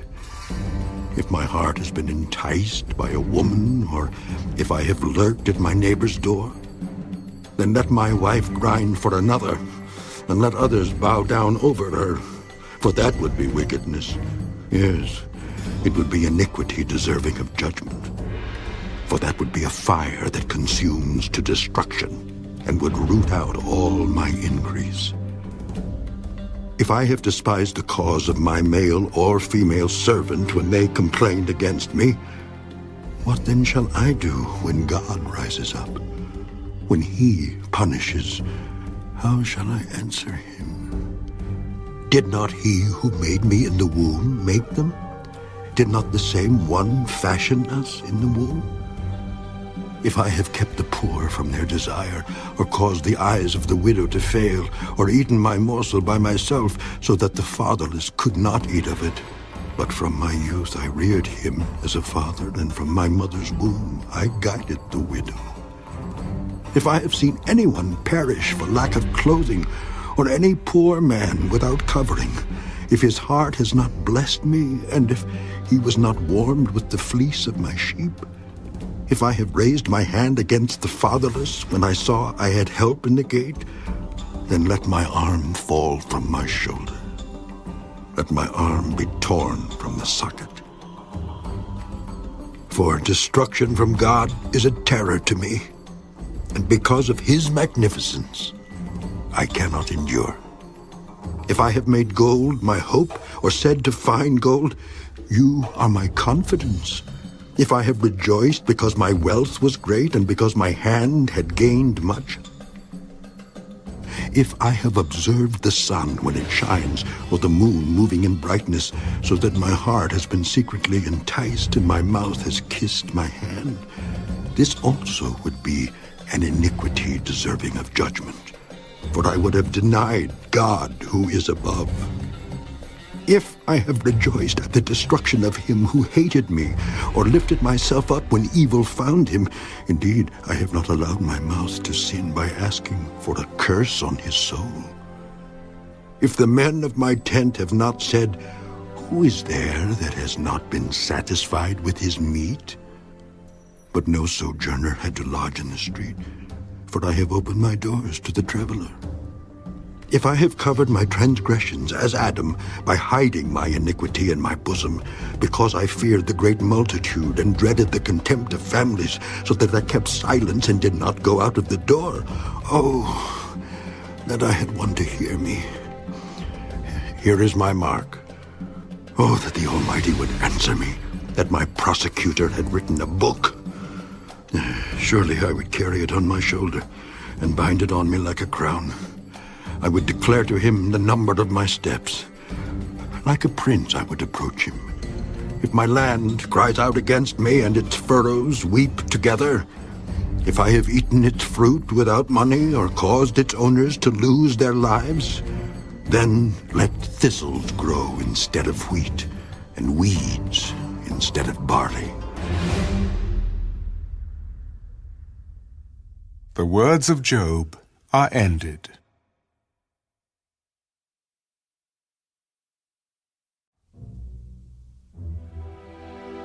So these 3 men ceased answering Job, because he was righteous in his own eyes.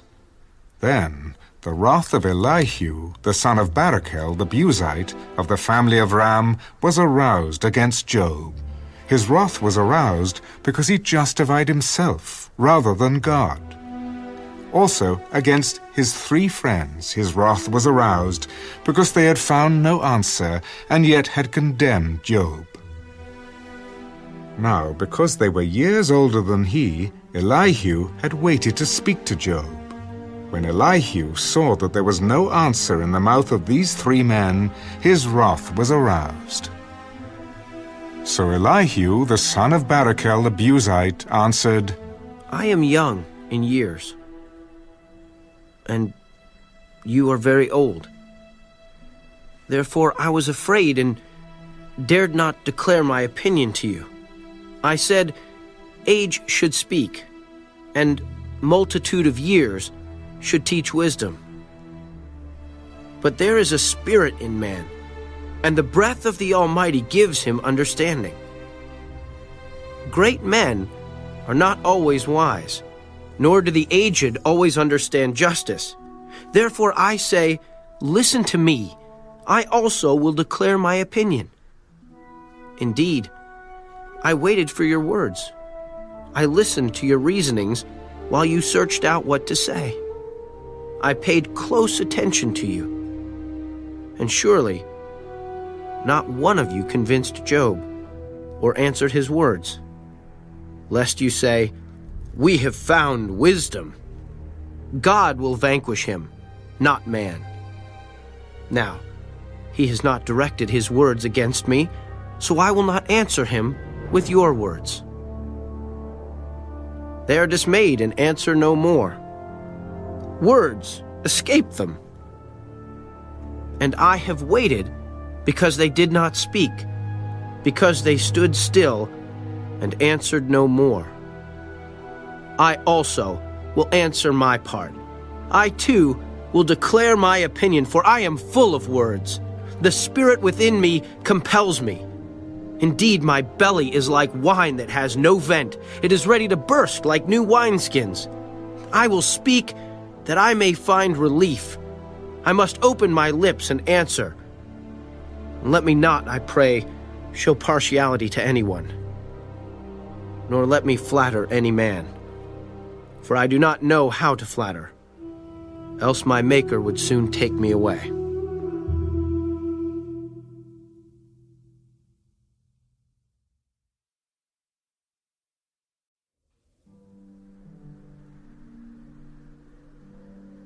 But please, Job, hear my speech and listen to all my words. Now I open my mouth. My tongue speaks in my mouth. My words come from my upright heart. My lips utter pure knowledge. The Spirit of God has made me, and the breath of the Almighty gives me life. If you can answer me, set your words in order before me. Take your stand. Truly, I am as your spokesman before God. I also have been formed out of clay. Surely no fear of me will terrify you, nor will my hand be heavy on you. Surely you have spoken in my hearing, and I have heard the sound of your words, saying, I am pure, without transgression. I am innocent, and there is no iniquity in me. Yet he finds occasions against me. He counts me as his enemy. He puts my feet in the stocks. He watches all my paths. Look, in this you are not righteous.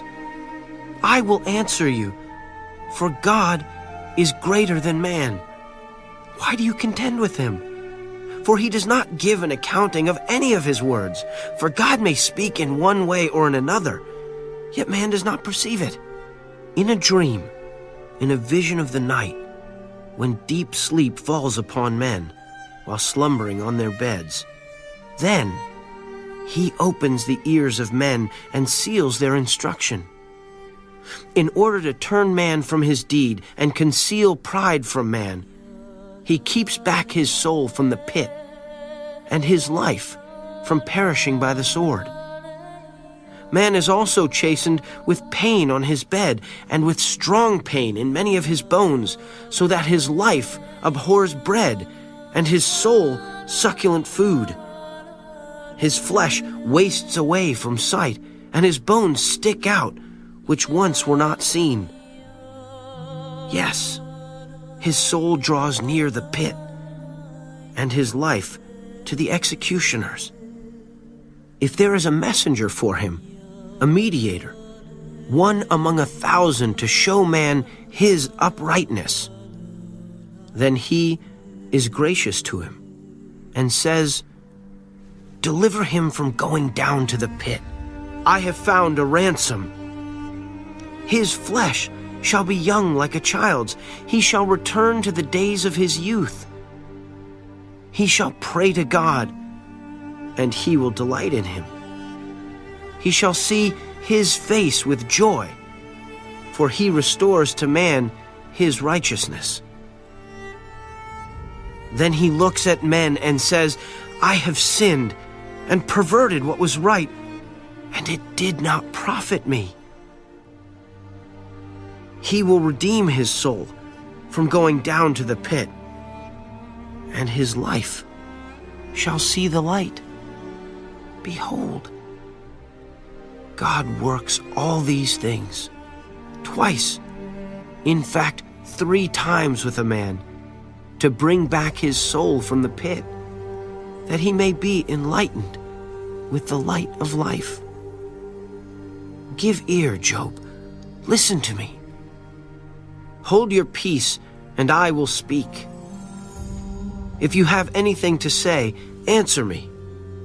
Speak, for I desire to justify you. If not, listen to me. Hold your peace, and I will teach you wisdom.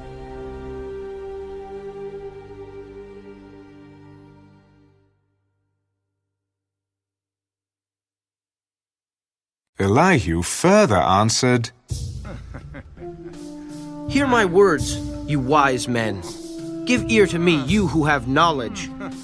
For the ear tests words as the palate tastes food. Let us choose justice for ourselves. Let us know among ourselves what is good.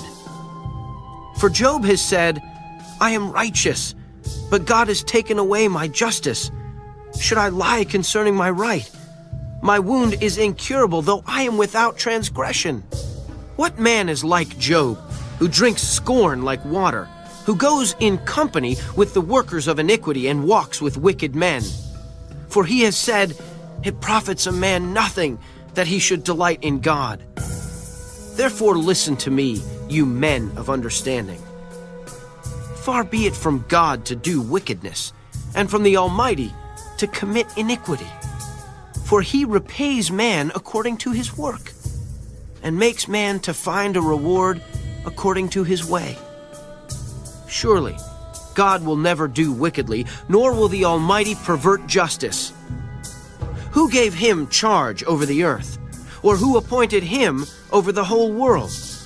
If he should set his heart on it, if he should gather to himself his spirit and his breath, all flesh would perish together, and man would return to dust.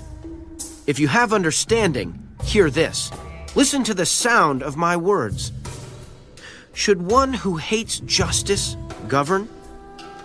Will you condemn him who is most just? Is it fitting to say to a king, you are worthless, and to nobles, you are wicked? Yet he is not partial to princes, nor does he regard the rich more than the poor. For they are all the work of his hands, and in a moment they die in the middle of the night. The people are shaken and pass away. The mighty are taken away without a hand. For his eyes are on the ways of man, and he sees all his steps. There is no darkness nor shadow of death where the workers of iniquity may hide themselves. For he need not further consider a man, that he should go before God in judgment.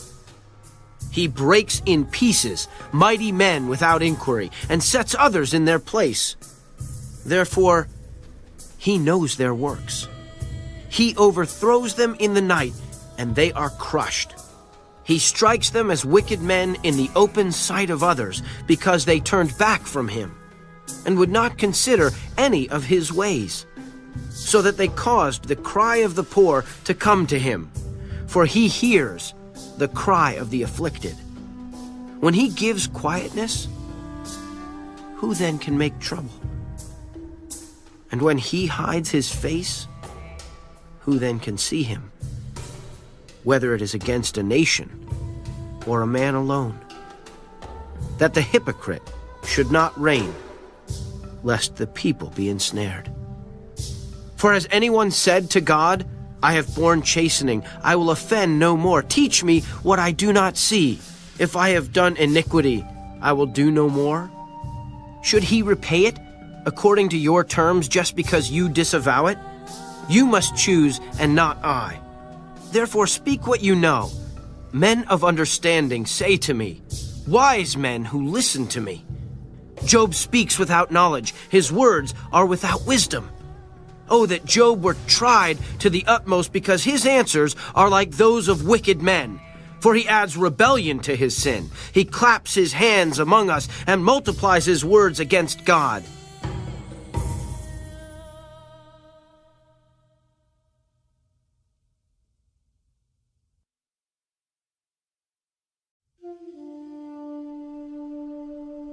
Do you think this is right? Do you say, my righteousness is more than God's? For you say, what advantage will it be to you? What profit shall I have more than if I had sinned? I will answer you, and your companions with you. Look to the heavens and see, and behold the clouds. They are higher than you. If you sin, what do you accomplish against him? Or if your transgressions are multiplied, what do you do to him? If you are righteous, what do you give him? Or what does he receive from your hand? Your wickedness affects a man such as you, and your righteousness a son of man. Because of the multitude of oppressions, they cry out. They cry out for help because of the arm of the mighty. But no one says, where is God my maker, who gives songs in the night, who teaches us more than the beasts of the earth and makes us wiser than the birds of heaven.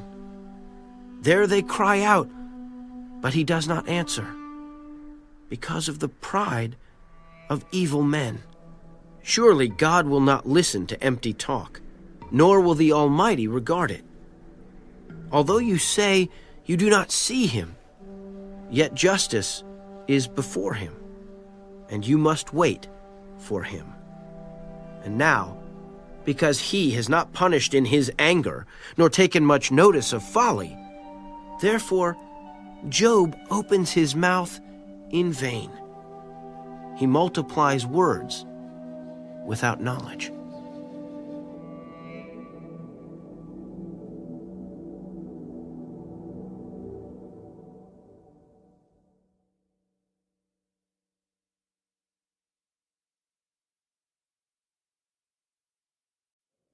Elihu also proceeded and said, Bear with me a little, and I will show you that there are yet words to speak on God's behalf. I will fetch my knowledge from afar. I will ascribe righteousness to my Maker. For truly my words are not false. One who is perfect in knowledge is with you. Behold, God is mighty, but despises no one. He is mighty in strength of understanding. He does not preserve the life of the wicked, but gives justice to the oppressed. He does not withdraw his eyes from the righteous, but they are on the throne with kings, for he has seated them forever, and they are exalted. And if they are bound in fetters, held in the cords of affliction, then he tells them their work and their transgressions, that they have acted defiantly. He also opens their ear to instruction and commands that they turn from iniquity. If they obey and serve him, they shall spend their days in prosperity and their years in pleasures. But if they do not obey, they shall perish by the sword, and they shall die without knowledge. But the hypocrites in heart store up wrath. They do not cry for help when he binds them. They die in youth, and their life ends among the perverted persons. He delivers the poor in their affliction and opens their ears in oppression. Indeed, he would have brought you out of dire distress into a broad place where there is no restraint, and what is set on your table would be full of richness. But you are filled with the judgment due the wicked. Judgment and justice take hold of you. Because there is wrath, beware lest he take you away with one blow, for a large ransom would not help you avoid it. Will your riches or all the mighty forces keep you from distress? Do not desire the night when people are cut off in their place. Take heed. Do not turn to iniquity, for you have chosen this rather than affliction. Behold, God is exalted by his power. Who teaches like him? Who has assigned him his way, or who has said, you have done wrong? Remember to magnify his work, of which men have sung. Everyone has seen it. Man looks on it from afar. Behold, God is great, and we do not know him. Nor can the number of his years be discovered. For he draws up drops of water, which distill as rain from the mist, which the clouds drop down and pour abundantly on man. Indeed, can anyone understand the spreading of clouds, the thunder from his canopy? Look, he scatters his light upon it and covers the depths of the sea. For by these he judges the peoples. He gives food in abundance. He covers his hands with lightning and commands it to strike. His thunder declares it, the cattle also, concerning the rising storm.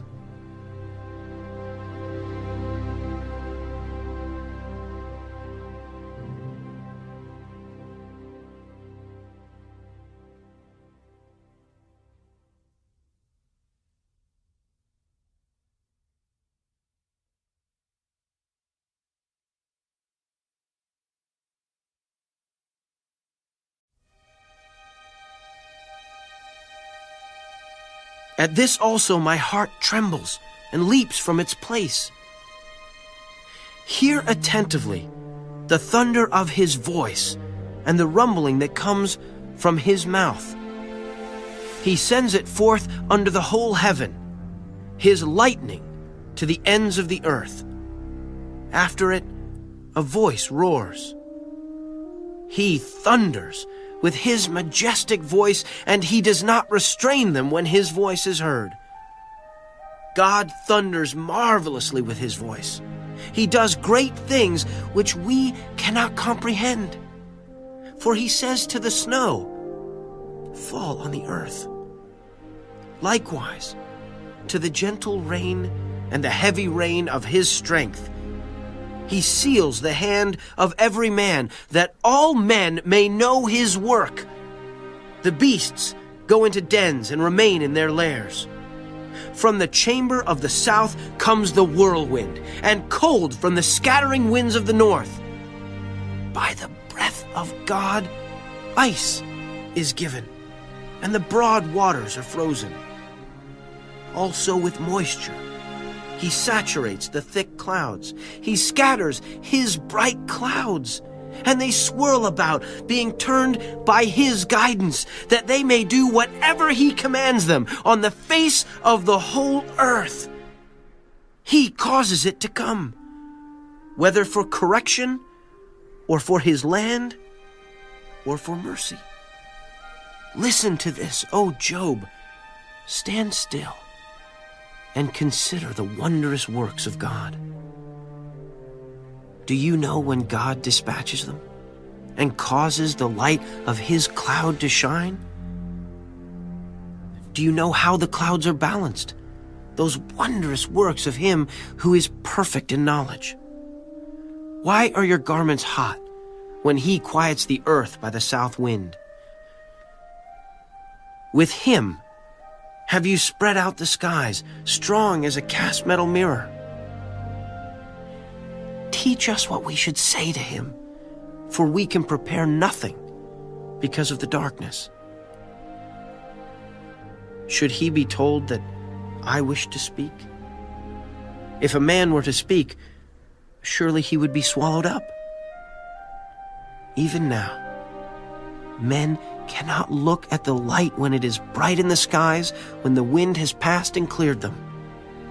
He comes from the north as golden splendor. With God is awesome majesty. As for the Almighty, we cannot find him.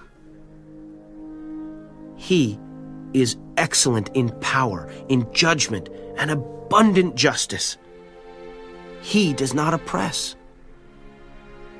Therefore, men fear him. He shows no partiality to any who are wise of heart.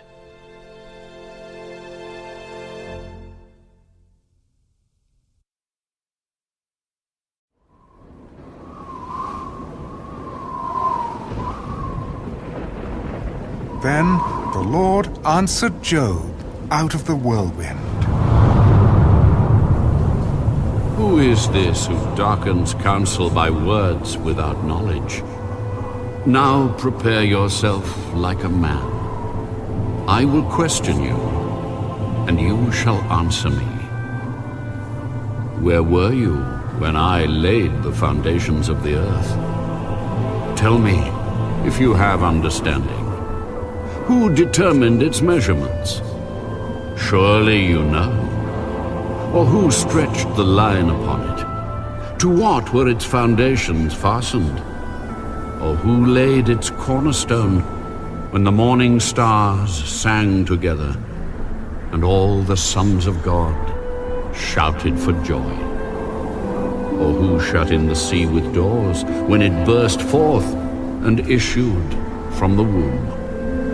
When I made the clouds its garment and thick darkness its swaddling band, when I fixed my limit for it and set bars and doors, when I said, this far you may come but no farther, and here your proud waves must stop.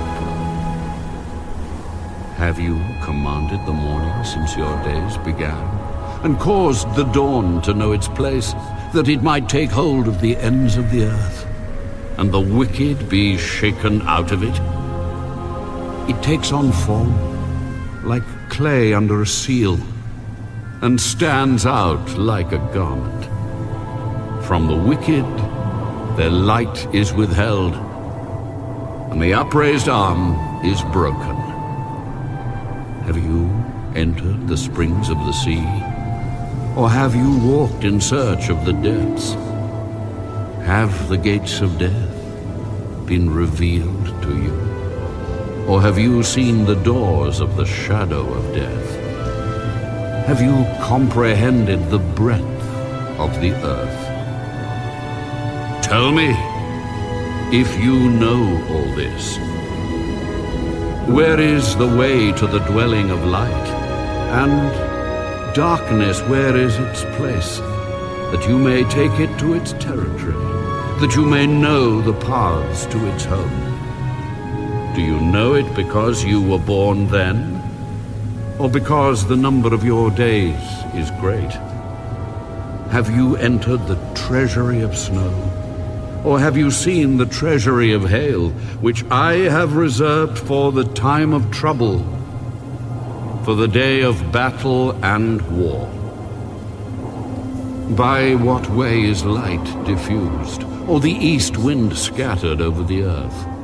Who has divided a channel for the overflowing water, or a path for the thunderbolt to cause it to rain on a land where there is no one, a wilderness in which there is no man, to satisfy the desolate waste, and cause to spring forth the growth of tender grass? Has the rain a father? Or who has begotten the drops of dew? From whose womb comes the ice, and the frost of heaven? Who gives it birth? The waters harden like stone, and the surface of the deep is frozen. Can you bind the cluster of the Pleiades, or loose the belt of Orion? Can you bring out Mazzaroth in its season? Or can you guide the great bear with its cubs? Do you know the ordinances of the heavens? Can you set their dominion over the earth? Can you lift up your voice to the clouds, that an abundance of water may cover you? Can you send out lightnings, that they may go and say to you, "Here we are"? Who has put wisdom in the mind, or who has given understanding to the heart? Who can number the clouds by wisdom? Or who can pour out the bottles of heaven when the dust hardens in clumps and the clods cling together? Can you hunt the prey for the lion, or satisfy the appetite of the young lions when they crouch in their dens or lurk in their lairs to lie in wait? Who provides food for the raven when its young ones cry to God and wander about for lack of food?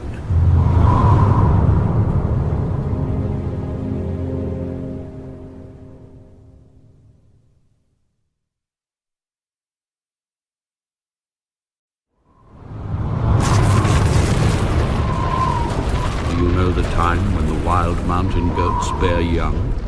Or can you mark when the deer gives birth? Can you number the months that they fulfill? Or do you know the time when they bear young?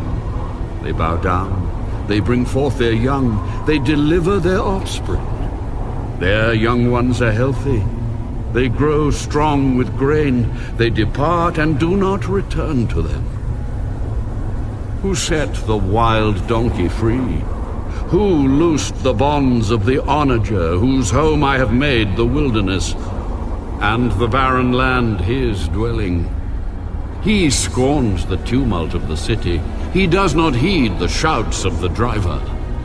The range of the mountains is his pasture, and he searches after every green thing. Will the wild ox be willing to serve you? Will he bed by your manger? Can you bind the wild ox in the furrow with ropes? Or will he plow the valleys behind you? Will you trust him because his strength is great? Or will you leave your labor to him? Will you trust him to bring home your grain and gather it to your threshing floor? The wings of the ostrich wave proudly, but are her wings and pinions like the kindly stork's? For she leaves her eggs on the ground and warms them in the dust. She forgets that a foot may crush them, or that a wild beast may break them. She treats her young harshly, as though they were not hers. Her labor is in vain, without concern, because God deprived her of wisdom and did not endow her with understanding. When she lifts herself on high, she scorns the horse and its rider. Have you given the horse strength? Have you clothed his neck with thunder? Can you frighten him like a locust? His majestic snorting strikes terror. He paws in the valley and rejoices in his strength. He gallops into the clash of arms. He mocks at fear and is not frightened, nor does he turn back from the sword. The quiver rattles against him, the glittering spear and javelin. He devours the distance with fierceness and rage, nor does he come to a halt because the trumpet has sounded. At the blast of the trumpet he says, "Aha!"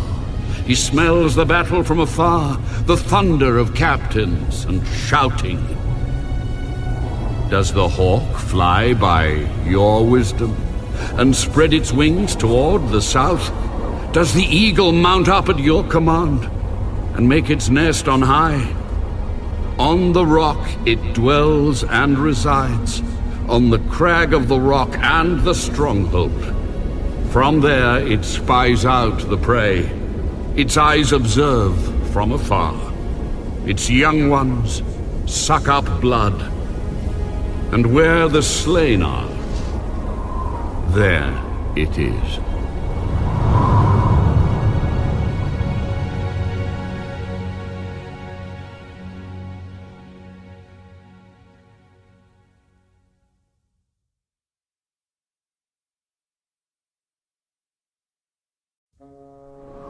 Shall the one who contends with the Almighty correct him? He who rebukes God, let him answer it. Then Job answered the Lord. Behold, I am vile. What shall I answer you? I lay my hand over my mouth. Once I have spoken, but I will not answer. Yes, twice, but I will proceed no further. Then the Lord answered Job out of the whirlwind. Now prepare yourself like a man. I will question you, and you shall answer me. Would you indeed annul my judgment? Would you condemn me that you may be justified? Have you an arm like God? Or can you thunder with a voice like his? Then adorn yourself with majesty and splendor, and array yourself with glory and beauty. Disperse the rage of your wrath. Look on everyone who is proud, and humble him. Look on everyone who is proud, and bring him low. Tread down the wicked in their place. Hide them in the dust together. Bind their faces in hidden darkness. Then I will also confess to you that your own right hand can save you. Look now at the behemoth, which I made along with you. He eats grass like an ox. See now, his strength is in his hips, and his power is in his stomach muscles. He moves his tail like a cedar.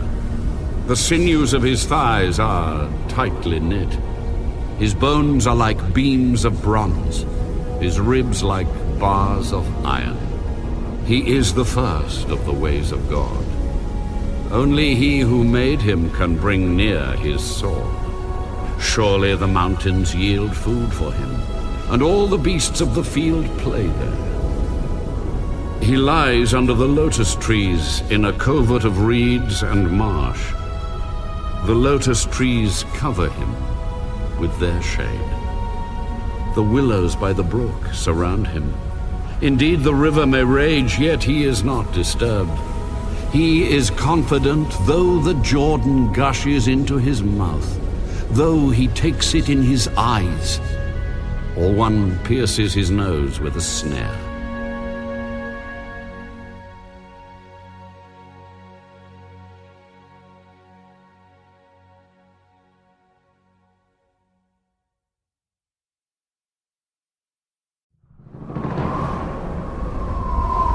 Can you draw out Leviathan with a hook, or snare his tongue with a line which you lower? Can you put a reed through his nose, or pierce his jaw with a hook? Will he make many supplications to you?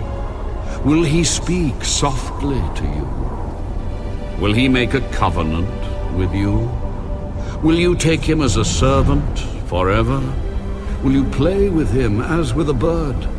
Or will you leash him for your maidens? Will your companions make a banquet of him? Will they apportion him among the merchants? Can you fill his skin with harpoons, or his head with fishing spears? Lay your hand on him. Remember the battle. Never do it again. Indeed, any hope of overcoming him is false. Shall one not be overwhelmed at the sight of him? No one is so fierce that he would dare stir him up. Who then is able to stand against me? Who has preceded me that I should pay him? Everything under heaven is mine. I will not conceal his limbs, his mighty power, or his graceful proportions. Who can remove his outer coat? Who can approach him with a double bridle? Who can open the doors of his face with his terrible teeth all around? His rows of scales are his pride, shut up tightly as with a seal. One is so near another that no air can come between them. They are joined one to another. They stick together and cannot be parted. His sneezings flash forth light, and his eyes are like the eyelids of the morning. Out of his mouth go burning lights. Sparks of fire shoot out. Smoke goes out of his nostrils as from a boiling pot, and burning rushes. His breath kindles coals, and a flame goes out of his mouth. Strength dwells in his neck, and sorrow dances before him. The folds of his flesh are joined together. They are firm on him and cannot be moved. His heart is as hard as stone, even as hard as the lower millstone. When he raises himself up, the mighty are afraid. Because of his crashings, they are beside themselves. Though the sword reaches him, it cannot avail, nor does spear, dart, or javelin. He regards iron as straw, and bronze as rotten wood. The arrow cannot make him flee. Sling stones become like stubble to him. Darts are regarded as straw. He laughs at the threat of javelins. His undersides are like sharp potsherds. He spreads pointed marks in the mire. He makes the deep boil like a pot. He makes the sea like a pot of ointment. He leaves a shining wake behind him. one would think the deep had white hair. On earth there is nothing like him which is made without fear. He beholds every high thing. He is king over all the children of pride.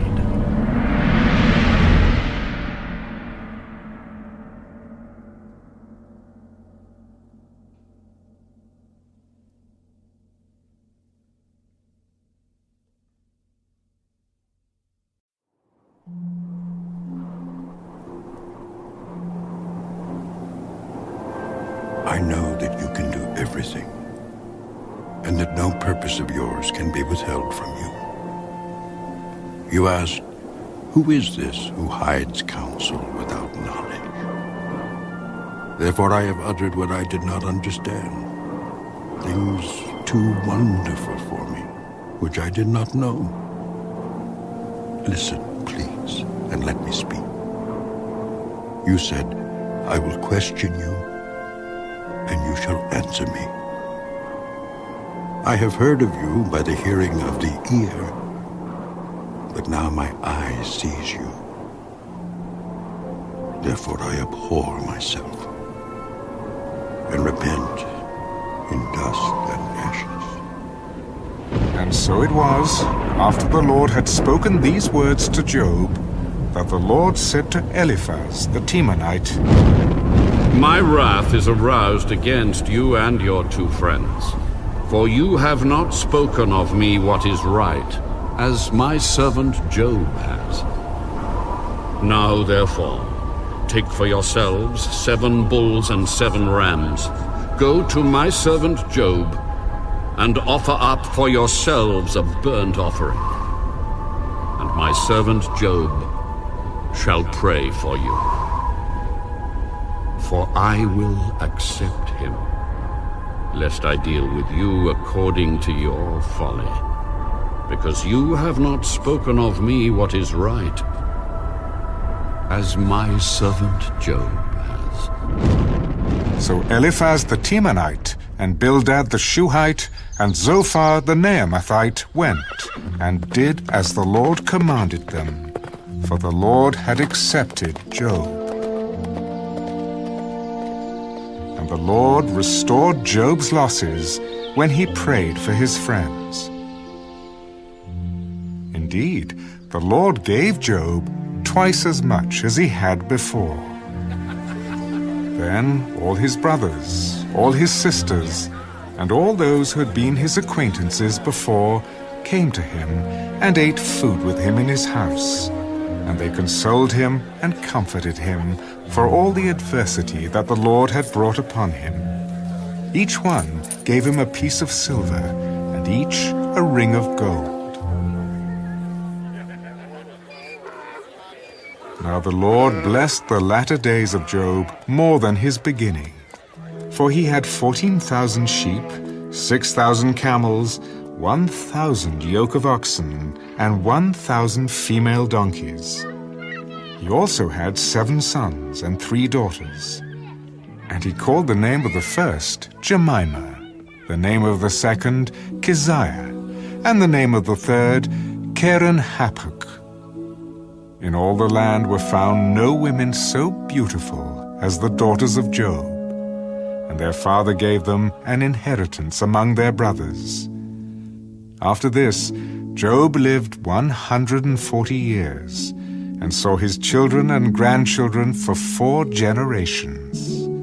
So Job died, old and full of days.